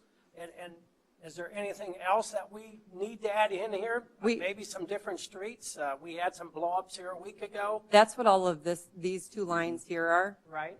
Is all that replacement of pipe. But we actually the mayor and I and Terry sat down with SPN and reviewed this again. I don't know, it feels like it's been 6 weeks ago now, maybe not that long ago, just to make sure everything was covered. Terry provided what our upcoming projects were so they could also add a location to those. But this number up here on replacement of the existing pipe really hasn't changed. That's the number you guys have been looking at since 2015. It's these other items like the closure of the plant, the BY improvements, those kind of things that we need added in. And North Sanborn, I mean, quite frankly, that's a huge project, $802,000 to water. That's huge. Well, all I'm looking at is that you got the workers that are in the holes. They actually know what the pipes look like. Have you actually talked to the workers, not just talk to one of the department heads, actually talk to a worker and see, do you see anything else? Actually, we just did that 2 weeks ago, was it? A week and a half ago out at the plant? So you talked to the John and you talked to the cabinet? Yes. Have you guys seen anything different that you'd like to see added on here? Other than a backhoe, but we're trying to figure that out this year. There's something. But we're trying to figure that out this year instead of putting that on as capital because it broke when they were trying to do Wallace. Right. I'm not trying to put you on the spot, but I am. I'm not trying to play him. But in my opinion, that backhoe has to happen this year with the condition it was in when they were trying to do repair work. Okay, Here comes John. Somebody up here. Oh, I guess the other item, actually it is listed on here is SCADA, but we're looking at trying to do some of that early. Okay, you did touch on the SCADA. We did take a look at the SCADA that they currently have. Yeah. And I believe it was put in 2002, and from what I understand, there hasn't been any updates on the software since 2008. Yep, I talked to the DSI and they haven't done, there hasn't been a maintenance agreement or anything on that since it was first installed. So we're taking a look at a different avenue, you know, looking at going with SCADA with Dakota Pump here. They just got done doing the whole city of Rapid City. And we are putting SCADA into the wastewater system. So I'd like to incorporate all that together and, you know, have one provider. Somebody right here who can service us. Do you have that for the budget? Actually, we're going to look at doing that this year with the savings from the salary that we're not currently paying out because it's more of an immediate need based on what we were hearing from employees with some of the alarm notifications and the calls out. I don't think it's something that can wait if we can get it done this year. And just so people understand, we're talking SCADA supervisory control and data acquisition, which will allow us to do the monitoring remotely or have it actually report back into our network and notify anybody type stuff. Exactly. When we get things that happen. So trying to update that automation. Basically, when you get done with this, if you have a guy on call, takes a smartphone, alarm comes in, it's on the smartphone, we can probably save some call time without the guy going out. He might be able to correct the problem from the phone, so, and have a better idea of what we're dealing with. You know, It if sounds it's, like half the time when they get alarms now, they can't tell what it is until they're showing up. from what I was told, if you get a phone call from the SCADA and you don't have access to it, to the water plant, it just tells you have alarm. So you don't know if you have 10 minutes to get there or 30 minutes to get there, or if you can just, yes. So from what little I've been out there and researching, that's what we've pretty much been seeing. As far as the piping, I showed up on the water main break on, I think it was a Monday night or Tuesday night out there on Wallace Street. A few things I did notice that could use some improvement. Our equipment was one of them. You know, with the backhoes, they've had the one backhoe they've used was broke down for 2 months out of service because they struggled to get parts with it. Komatsu is no longer being made anymore. Parts accessibility is just, it's hard to get them. And, you know, Kevin's crew with the mechanics and everything, they did everything they could do, and they got sent the wrong transmission. They had to fight with the company. Companies overseas. You know, we're taking a look at different avenues and pricing options, and we'll probably come back to you later in the year and see what we can do. What's the cost, does it cost to fix a break in the wintertime digging through the frost? You know, Kevin and I were talking about that. We're looking at the range anywhere from $3,000 to $4,000. You know, with your repair sleeve, your manpower, your equipment, you got to factor all that in, your material. So, I think one thing to point out too on the SCADA is that if you remember, it was in the budget for this year and it was taken out because they were talking about upgrading the computers. The thing that we're doing now is closer to what John does at wastewater, so it's really cloud-based, and all we need is that data connection to provide. Yeah, so anything you're doing is going to be flexible to be used at the new, smaller distribution point as well. a lot of mine is cell data. They'll use cell towers, but at these water towers, we have internet right there, so we can plug in, get away from the radio frequency, have probably a more accurate and better system. So, Are we above normal for water breaks or about the same? that I can't really give you an honest question on, Dan. Since I've been tracking it, I've seen 5 in the 2.5 weeks. So, you know, we had 4 in 5 days on Wallace Street. Then we had, I think, one on 15th. It was 15th in Kimball, right in that area, a Water Lake. So, what I'd like to do is kind of put a map out and pinpoint our areas, you know, keep track of them. And then we can put it in GIS and go from there, and we can kind of keep track of our data and see where our problems are. Is there anything predictable about them? I mean, you know, temperature gets below such and such, we know we're going to have trouble, or? I think temperature probably is a problem with some of them, with the frost heaving up and down. What I seen on Wallace Street, if you guys recall our force main, the problems we had out there, I think this stuff was installed, I believe Deb told me, in the late 70s on Wallace Street. It's not that old a water structure. Hot soil, it's eating the pipe up.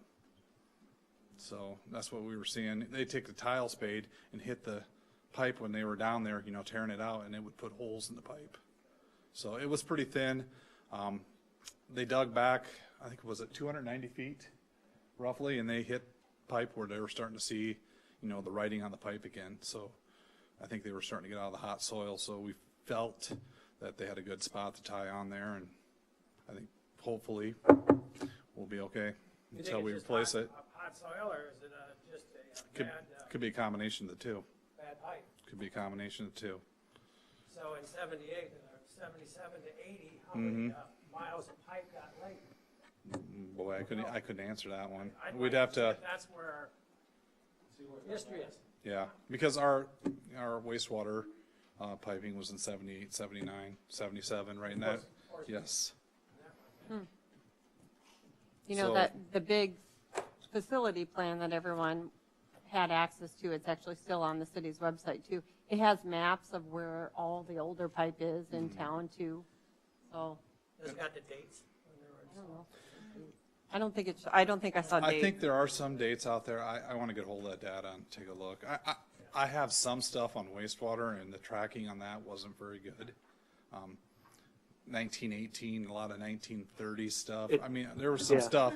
And what I'm saying, the track, I'm not sure if that stuff was still in the ground. So I had a pile of sewer with dates and stuff, but no addresses. So The wasn't report the best.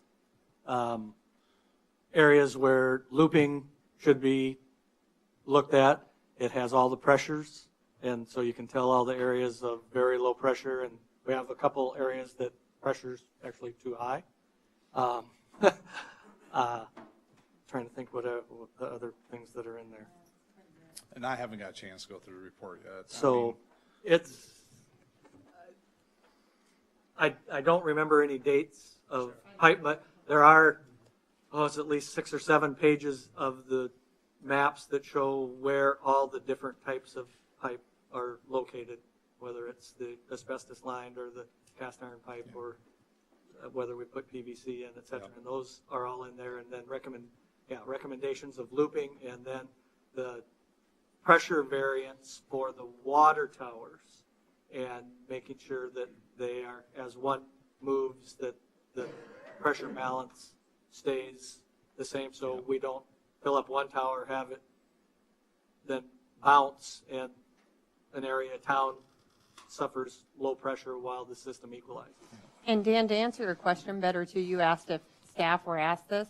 We had a full departmental meeting with Water Division, with all employees invited, with SPN there, and all of them were given the opportunity to state any concerns that they had with anything in the system, because we wanted to know everything. And I just assume SCADA and backhoe have to be addressed this year, so we're figuring it out. Just because I don't know who's listening, we were talking about hot soil and cold temperatures.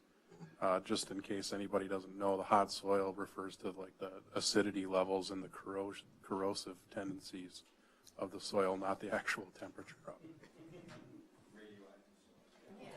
Well, as a final footnote to everything that Stephanie talked about with his 5-year plan, it's for that reason that I highly recommend and support this rate increase or fee increase that we're looking at, because as Stephanie pointed out, a family of 4 using 4,000 gallons a month is going to spend $4.72, and this hike increase is going to allow us $386,000 in additional revenue.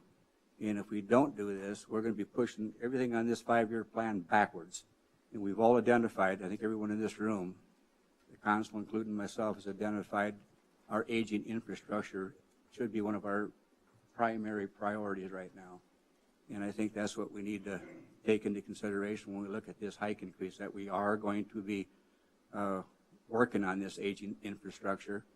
And if we don't do this, we're going to be pushing everything back, and I just don't think that's something we want to do. But anyway, with that being said, I'll turn it over to... Can I say one more thing? Sure. I should have pointed that out. The mayor just brought it up. I just wanted to have a comparison point for people to look at. So I pulled myself out, or I actually had Michelle pull it out, because we're a family of 4. I have 3 young kids who probably aren't the best at conserving water. So we're about 4,000 gallons a month. So my monthly increase would be $4.82, which was $57.89 a year. So Michelle has a couple other samples of, there was a 2-person household, I guess you would say, and they were 2,000 gallons a month. There was another couple at 3,000 gallons a month. So we were just trying to give some samples of what that looked like. Well, without the fee increase too, I mean, just take one thing under, like that Westwater Tower recoating for $499,500. Without this fee increase, we're not going to be able to do that this coming year. So Stephanie, we have to be at a certain level in order to be eligible for the low interest loan. So Is it actually at the 390, or where is that exactly that is at? The $3.80 increase at 390. Yeah. Gives us the 110% debt coverage ratio to start financing the project through the SRF. So that now I put in the state. I'm so sorry, JP.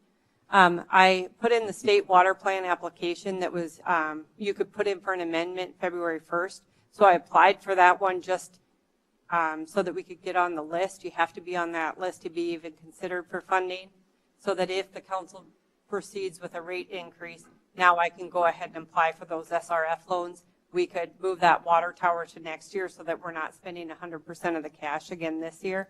So we have the debt coverage ratio that we need to do the financing. If you lower that, if you're not doing the 80 cents, we're probably going to have to, this 5-year plan will probably be 7 to 8 years, because we can't afford that same debt service payment that is anticipated in the rate increase that's proposed. Does that make sense? What does the extra dime do? What extra? Well, you had a 90-cent increase shown. So if an 80-cent increase is $4.86, what's the extra dime do to the bill? It just allows you to build that reserve No, balance. I understand. I'm saying I can by do it right. 486, does it turn into 505 or what? Here's your, well, this is a 90-cent increase right now. I had already changed that accidentally. Sorry. So that is the 90-cent increase. I could go back and go 390. I had that wrong. Well, the reason I ask is I found that if it's necessary to take some pain and some medicine, it's better to take it all at one time than to come back, the next year and say, well, we need another dime to make our 110%. So I guess if we're going to inflict pain, I would rather go with the 90 cents than the 80 cents and be done for a while. And we've talked all along, too, that it is very difficult to put these large amounts in, and it's totally, you explained it extremely well, and you've got a great plan. But we all know costs are never going down, and we can't tell future councils what to do. But in reality, if we would have been increasing 3 to 5% every year for the last 10 years, we'd be at our number. So you hate to see rates increase, but everything else around us, that piece of equipment that we're going to be buying is not going to be cheaper 5 years from now. So I really would like to relay that whatever we end up doing here, that every year at least we come back with some form of an increase. If you want to say it's the CPI, or if you want to say a minimum of 3%, whatever the case may be, but we really cannot get ourselves behind moving forward. So we do have to look at an increase every single year, and I hope that future councils consider that. That's why we're dealing with what we're dealing with now, because we didn't do this in the past. And you're right, Jeff, we need to do this every year. Well, part of that, not doing that in the past, until the 2013 or 14 budget, we were still transferring water money to general fund to finance other operations, and weren't looking at the water department as its own enterprise fund. And it took us 2013 and 14 to get that changed, and we went 15, 16, 17 now that we can look at the enterprise fund as trying to be self-supporting. We're still taking debt service money out of general fund, and that won't go away for another number of years. But we're at least at the point where to me, this is looking at, we're starting the 2019 budget discussions actually right now of what do we need to do to make 2018, and what money do we need from the enterprise fund that covers itself to fund 2019, and then maybe, as Jeff said, we look again to see what it's going to do to cover 2020, and by 2020 we have a different 5-year plan of other things that need to be covered. But it should come from the water fund to generate water money to make water improvements, not from take water money to put into the general fund, or sewer money to put into the general fund, or other money to put into the general fund to be reallocated back to projects that might not have anything to do with water and sewer. And that was what was happening prior to looking at enterprise funds, trying to make sure that they were all self-supporting. And I should point out, and I don't know if I made this clear, that if you end up at that 80-cent increase, that would, and we get the loan financing, an SRF loan for the infrastructure projects for 2019 through 2022, you can also move that debt service payment for BY back into the water fund where it should be, which is going to free up your ability to finance other things out of the general fund. I missed that point, and I should have stated that more clearly, because that's significant that you're using almost $800,000 of sales tax that should go to general operations to pay debt service for a utility, that the rates should cover that utility investment. The other thing to keep in mind is when you're looking at your monthly bill, and I was thinking about that today, is, as you got it pointed out here, the sewer is not changing, the garbage is not changing, it's only the water rates. So if you're currently spending somewhere between $80 and $90 in total, in all reality, like Stephanie pointed out, it's between $4 and $5 a family of four is somewhat experiencing. So it's not the whole $100 that you're expending right now, or 75 or whatever it is. The 26% increase is just going to be on the water itself.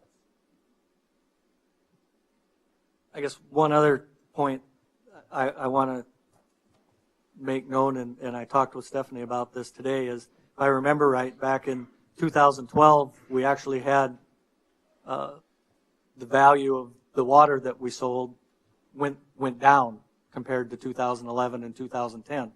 And the question was, what happened? And we had a really wet spring and summer, and people didn't water their lawns. And so we didn't sell the amount of water that we had before, and we took in less water. As the rates go higher, we might see people conserving more, and you still might not generate the total dollars. You might see a lot more brown yards. Right. So Stephanie and I talked about, we have a base fee of $3 and a proposed to go to $3.90 per usage. $1 on the base would raise somewhere around $34,000.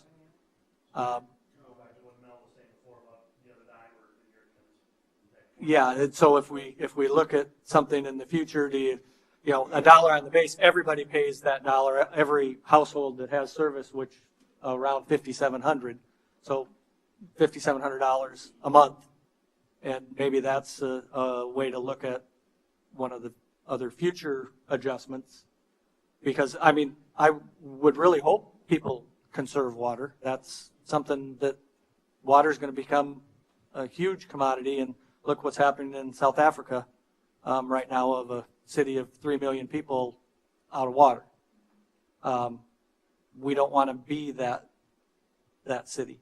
And I think with BY and the improvements we can make with them for quantity and change our distribution standpoint, that we can be sitting where we want to with water.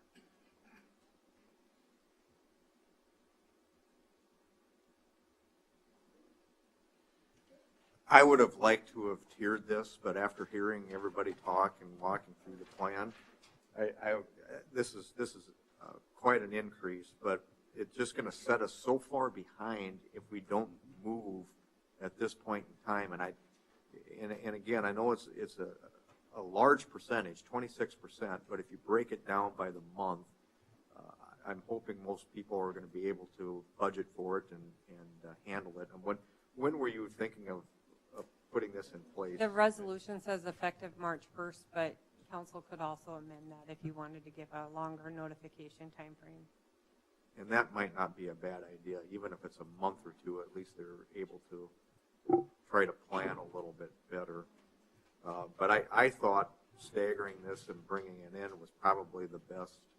But at this point, I'm just hesitant of doing that and delaying any of these projects which need to be done. And you know, as Danny pointed out, if we don't start identifying some of these hot areas that have kind of caught us, then we're gonna even get behind further, we've got an issue on our hands. Well, I always preached, we better do something with this, and this is the stepping stone. This is moving forward. Well, it is. I mean, we've been asked this so many times, what are you going to do about infrastructure? We've got the plan. I know it's going to be a little bite, a little sting at first, but we've got to have water. There's one thing you don't want your sewer not working. And some of the people over there on Wallace and on Hanson Street know that this past 10 days.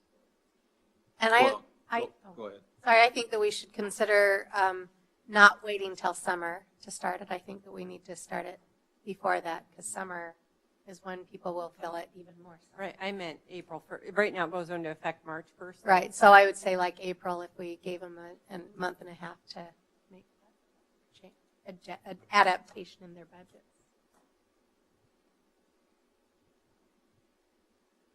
Further discussion? Is there a motion?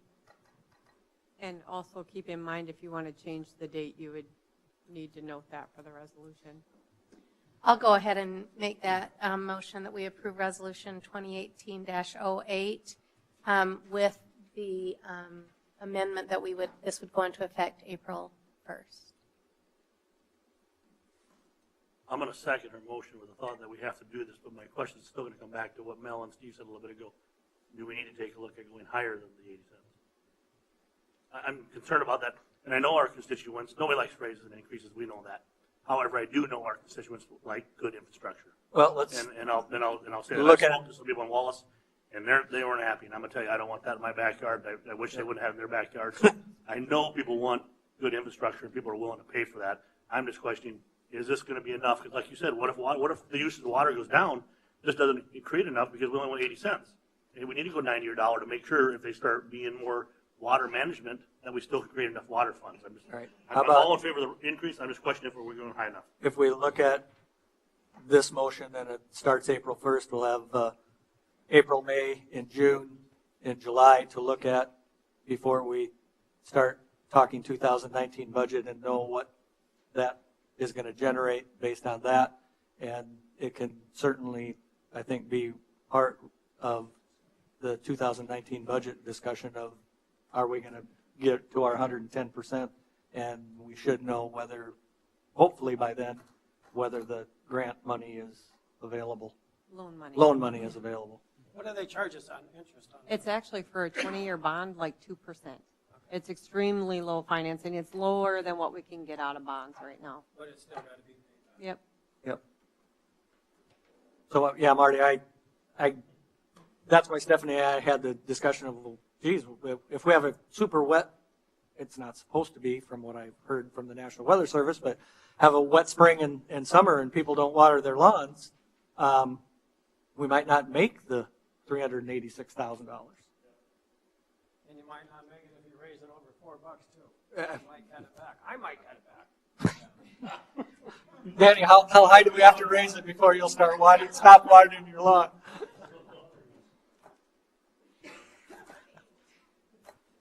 We had a motion, we had a second. All those in favor signify by saying aye. Aye. Opposed, same sign. Motion carries.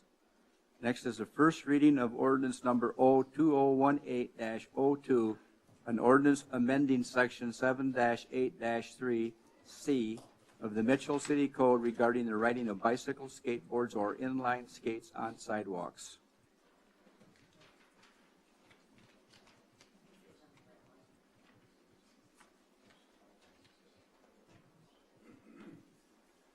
Have we been experiencing a problem with this lately? I'll kind of pinch hit for Lyndon. He's the one that asked me to put the ordinance change together. This is something that kind of came out of the Veterans Park Committee, and I don't think that it's something that they've had a problem with, but it's something that they're trying to be proactive with.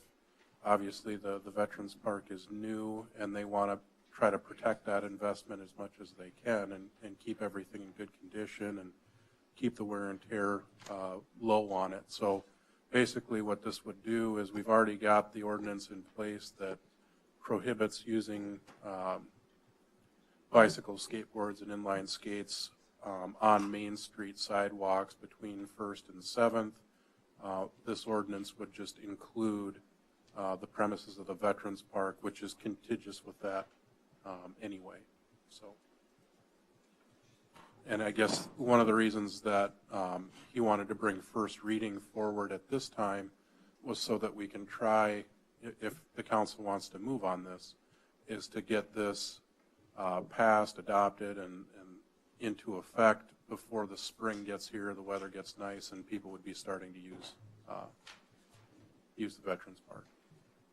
Question, I don't have a problem with this. It just adds the Veterans Park into that, but it brings to mind the question, so what do we say is allowed at 6th Avenue Plaza?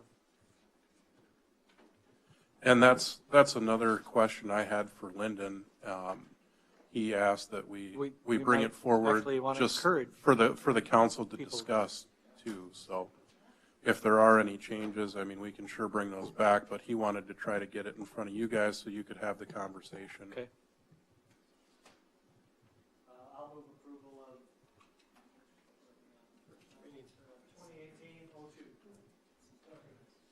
All those in favor signify by saying aye. Aye. Opposed? Motion carries. Next is an adoption of ordinance number 02017-17, amending sidewalk snow and ice removal ordinance. Well, I don't think that I probably have much more that I can say on this, but I'll kind of recap things. We're in a little bit of a weird place procedurally based off the last time we had this in front of the council. We did end up proceeding on the second reading at that time, but then tabled the adoption of the ordinance. Staff was directed to meet with the property owners down on Burr Street before the ordinance came back at this meeting. We were able to meet with the property owners back on January 10th and heard a number of their concerns and tried to explain the proposal, what the current ordinance is, and also asked for other solutions at that time. A number of the concerns that were brought up at that meeting with property owners were more about the process that took place in the planning steps and through the construction of the DOT project in the whole Burr Street area. A number of owners were frustrated with a lack of communication and city staff not being as involved as they thought they should have been and helping to facilitate those conversations between the DOT and the property owners. And just through internal talks, I think it's the city's intention to have staff more involved in future projects on those. Other concerns that were brought up at that meeting were liability for the property owners if they're going to have to take care of those areas. As I said, I think I've kind of talked that one to death. So in my view, the liability situation is not any different there than it is anywhere else around town. So I don't see that as a legitimate concern. There were several other suggestions as to other ways to approach this ordinance, and I guess I've put in my staff report kind of the problems I've seen with those. The city does have quite a bit of discretion on the approach that it should take here, but we've still got to meet certain standards for any ordinance to be constitutional. And I can tell you that I think if we go at it based on distance, I think we're going to meet those burdens. If we try to do it in some of the other ways that have been suggested, I don't know that we're going to meet that burden. So I think there's some other people. I think Terry had some comments he wanted to make, and I think we've got at least one property owner here.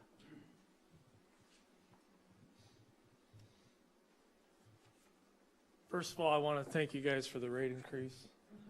As Susan and I have had conversations with people in town that have rusty water and don't have water that they could drink out of, and they're using bottled water. Some of those people are willing to pay a little extra so we could start replacing the cast iron water mains that are right in front of their house. So thank you. I think Justin had a lot of good comments of what we've been kind of working through lately. I just wanted to talk a little bit about some extra things from where we've started to where we're at right now. So looking back at conversations I've had with individual business owners, I've had from the beginning conversations when the project started, which amounted to approximately, I would call it 23% of all the businesses along that corridor either had questions about having to take care of the sidewalk for snow removal or liability reasons, or because they really weren't talked about during the DOT startup process. And a lot of that was because the DOT had owner meetings, you know, with them. The city wasn't really invited to those meetings, and we're kind of paying a little bit of the price for not, I guess, being proactive and pushing ourselves into those meetings. But since we've gone through this process, we've had a couple group meetings. I've gone one-on-one and talked to a lot of the property owners from the beginning all the way till now. And I think a majority of the questions have been answered. I think some of the property owners feel that, well, I don't really have an issue against cleaning the sidewalk. Why should I be different than anyone else in town? And they're willing to do that. I think, like Justin said, a majority of those people were liability concerns. Where can I get liability coverage in a DOT right-of-way? And really there's no difference between the DOT right-of-way coverage and where I live over on First Street. And now, since going through those conversations, I feel that there's probably about 12% of the business owners of businesses held in January that are probably still a little bit against doing the sidewalk, either the Plan A or Plan B. Plan A is to keep the current rule in place, or Plan B is to use the 40-foot setback. Other thoughts is, if the city takes over the maintenance on Burr Street sidewalks, how does it affect existing cross-street sidewalk snow removal? So you got, if we were to clean sidewalk on Burr Street, how does it affect property owners having to still clean it on Haven Street? And that's still a DOT right-of-way. The same would come into play on the other existing sidewalk on Hackberry. Or in the addition, we have future streets like Ivy, Juniper. Norway is in our 5-year plan to put sidewalks down on that cross street. So you would have the city maintaining sidewalk on Burr, but then when you go on Norway, then it's up to property owners, just like our codified law would be. There have been previous comments about sidewalk placement. Sidewalk placement on Burr Street is different than on most streets in town due to the wide right-of-way in which part of the existing right-of-way is getting abandoned and deeded to the adjacent property owners, and the amount of storm sewer storage that is needed adjacent to the roadway. We all know that Burr Street, during a huge storm, we got a lot of storm runoff that is sitting in those ditches and other areas. When we lay out sidewalks, typically in town, we set the height higher than the existing roadway so any runoff can drain into the existing street. At those times, a lot of the places we set the sidewalk is at the property line. In the case on Burr Street, a lot of those property lines are at the bottom of the ditch. So there's really no way we could set those sidewalks up against the property line, because they would be in the bottom of the ditch and sit with water and be inaccessible most of the time. We have reached out to several cities to see if they would do anything different. Most of the cities would follow their codified law and adjacent property owners, taking care of the snow removal on the sidewalks. We shared the original plan that we showed the city taking care of the double sidewalk, which was our first idea. And a lot of cities thought that was a great compromise to the situation of the layout that we have. One of the business owners told us too in that group meeting that we have different people coming up to us and ask us about the situation we're working with in the city. And this just needs to get resolved, and we need to move on. Thank you. So Terry, before you go, these other streets that you talked about, Norway and Juniper and so forth, are there any property owners where their property line is 40 feet away from the sidewalk? No, they're all typically like everywhere in Okay. town. And are those other streets, are there any other place where the city would mow, but the property owner would maintain the sidewalk? Not in the city. Yeah. And you don't see a difference between those? I don't. I think snow removal on sidewalk is a different case than mowing. I think it's two different scenarios, two different issues. And I guess So you see nothing dichotomous between the city having responsibility to mow, but the property owner having the responsibility to take care of the sidewalk on the property they don't mow. Correct. I don't see any issue with that. And Mel, I guess to address that, I did talk briefly about that in my staff report. The problem with that mentality is that there's nothing in place that says the adjacent property owner has to mow that part.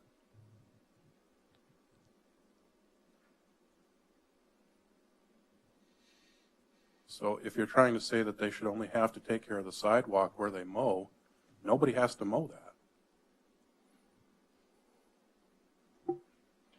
If you want to change that, if you say you decide this issue and you say either we're going to stay with our old ordinance or we're going to adopt this 40-foot change, and then you come back here next meeting, next month, this summer, whenever, and say, okay, we figured out what you've got to do with sidewalks. Now you have to mow those areas next to those sidewalks up to the curb, something like that, so that they're linked. But the problem with trying to link the sidewalks to mowing is that there's nothing that requires people to mow those spots. Does this 40-foot area, does this affect anywhere else in town that we do sidewalks? The 40-foot proposed area would really only have any effect on Burr Street. Everything else around town would be within 40 feet. And the biggest reason of that is we don't have anywhere in town that we have right-of-way that is as big as what's out here. I mean, that's really what it all comes down to. I mean, we have right-of-way that's probably 300 to 400 feet wide out here, and our typical right-of-way in town is 66. So that's really the real reason why we're dealing with this issue, is because of the extra wide right-of-way.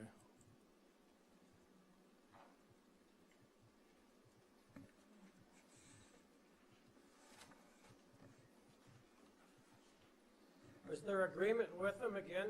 We can go back to the whole thing. From K Street to Spruce Street, that agreement with the state of South Dakota that we would take care of the city take care of the right of way? I'm sorry, Mowing grass, was there a agreement from K Street to Spruce Street south? Was there agreement there, wasn't there? Yep. Yeah. Yeah, that's correct. But those For agreements, them to take care of the right of way. right, So is the sidewalk in a right of way? yes. There you go. But that's also the case on Havens and Ullman and North Main. And we're still requiring people to take care of that sidewalk, snow and ice. I don't know. Terry, do you know, is that maintenance agreement changing with this right-of-way for DOT changing? No, So, because we approved that agreement before this project started. okay, so the current maintenance agreement that we have with the state is just for DOT right-of-way, not city right-of-way? Correct. It's from Havens all the way down to Spruce. But it's from this blue line this way. It's the center part, not here. Correct. There's nothing in the DOT requirement that says the city has to mow these areas. Right. Is that, who owns that property? Who owns what property? Where the sidewalk is that you want them to mow, or to It's on the public right of way. Who owns the adjacent property? The state land. It's public. No, it's public No, it's right public away. It right would of be way. under city's jurisdiction once the vacating is done. We haven't vacated it, but who owns it now? It's under public It's- right of way. It's public right away. It's state public right away.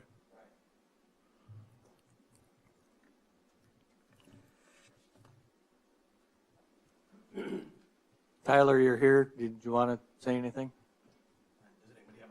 Smart guy. Sit down.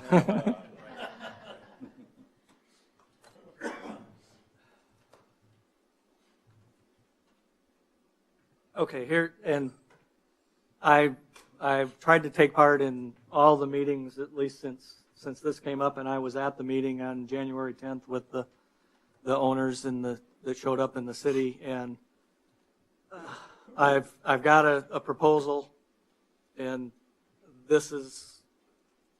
it incorporates part of it, but it also addresses the fact that I keep getting asked what are the differences, and Mel asked kind of what differences are, and Danny tried to ask some too, and the differences I see, if somebody asks me from the general public of why would you take care of these sidewalks and not take care of mine, the answer I have are based on some questions I'd ask them. One, was your sidewalk put in under a state project? And if the answer is no, then it's not there. The second question I had asked them, was your sidewalk presented to the city sidewalk committee and acted on by the city council? And if they said yes, then I'd say then we're not going to clear it, because these sidewalks were not presented to the sidewalk committee and not voted on by the city council. The third question I'd ask them, does the state maintain the right-of-way next to your property line? And if they answered no, then I'm not going to come clean your sidewalk. So if you meet those requirements, to me, the city should do your sidewalks. And Havens doesn't meet that. And neither do the other places, because they were brought to the city council and voted on, and this was not. So based on that, I will make the motion to approve the 40-foot designation with the exception for the rest of 2018 that the city maintain the right-of-way in or on the 40-foot map, K to Spruce, plus the two sections of road locations, the two access road locations, and track the exact costs of maintenance to the proposed areas on the map in addition to the two access road locations. And I want to know the total cost of maintenance as well as the cost of the subset of the two access road locations. I would also like to propose that this exception be in place in 2019 so we can get an accurate total right-of-way maintenance cost for the total completed Burr project, which will not be available until 2019. If we cannot, as a council, commit future councils for the 2019 item, I would like this item brought back in either December of this year or January of next year so that we can look at the costs that have been incurred and determine of whether we want to continue with this exception. I'll second. And Sounds fair to me. I guess that was a lot to go off of, but basically what you're suggesting is that we do the entire colored area on the map from basically between the interstate and That we do, I'll call this the orange area, which we were already saying we're going to do. We would add this one, these, and this, and we're already doing all of this. This is K Street to the north. We don't do any of that. Okay, right now so- we're proposing that we would do all the, I'll call it orange, pink. I'm adding this one and this one. so everything south of K. Yes. Okay.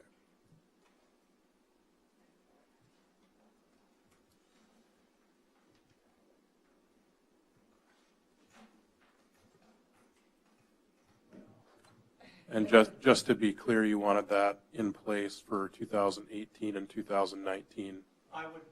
If possible, and I don't know if we can do an exception for an additional year, because that's next year's council's decision. But because I would like to know what the total maintenance costs in relation of the entire project, which we can't get until 2019, because this won't be done until the fall of 2018. And so you won't have any of 2018 costs for this section, which is the part that's going to go under construction. And I want to know that relationship to the extra cost for doing the green area that I proposed.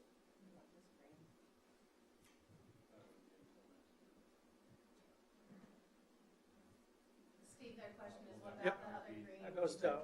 LTI. That would be on, that would not be in right of way. Okay. In that wide Burr Street right of way, that would be that closer to the property.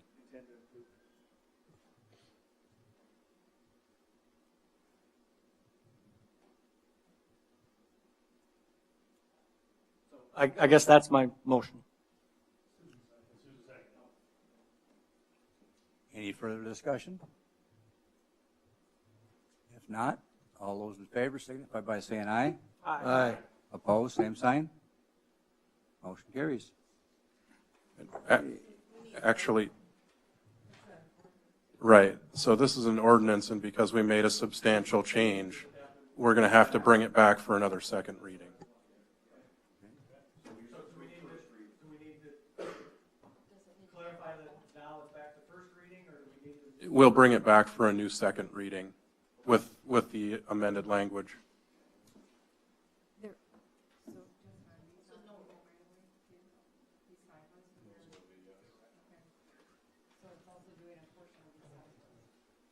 those, yep, all the green that is on that side. Okay, that was my intention.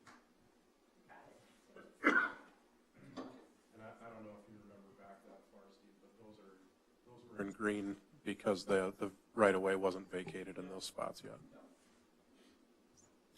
Okay, next is a motion to enter into executive session in accordance with SDCL 1-25-25, discussing marketing or pricing strategies by a board or commission of a business owned by the state or any of its political subdivisions, where public discussions would be harmful to the competitive position of the business. So moved. All in favor, signify by saying aye. Aye. Opposed? Carried. We can go in my office, yeah.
You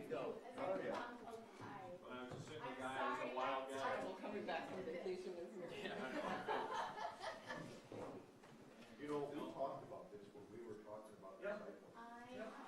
Of just abandoning everything, and if you want to take it? Yeah, I'll move. Jerry to go. You have to say what else. We're out of executive sessions and the motion and we're out. Adjourn. I move to adjourn. Second. No action taken after. All in favor, yes? Yes.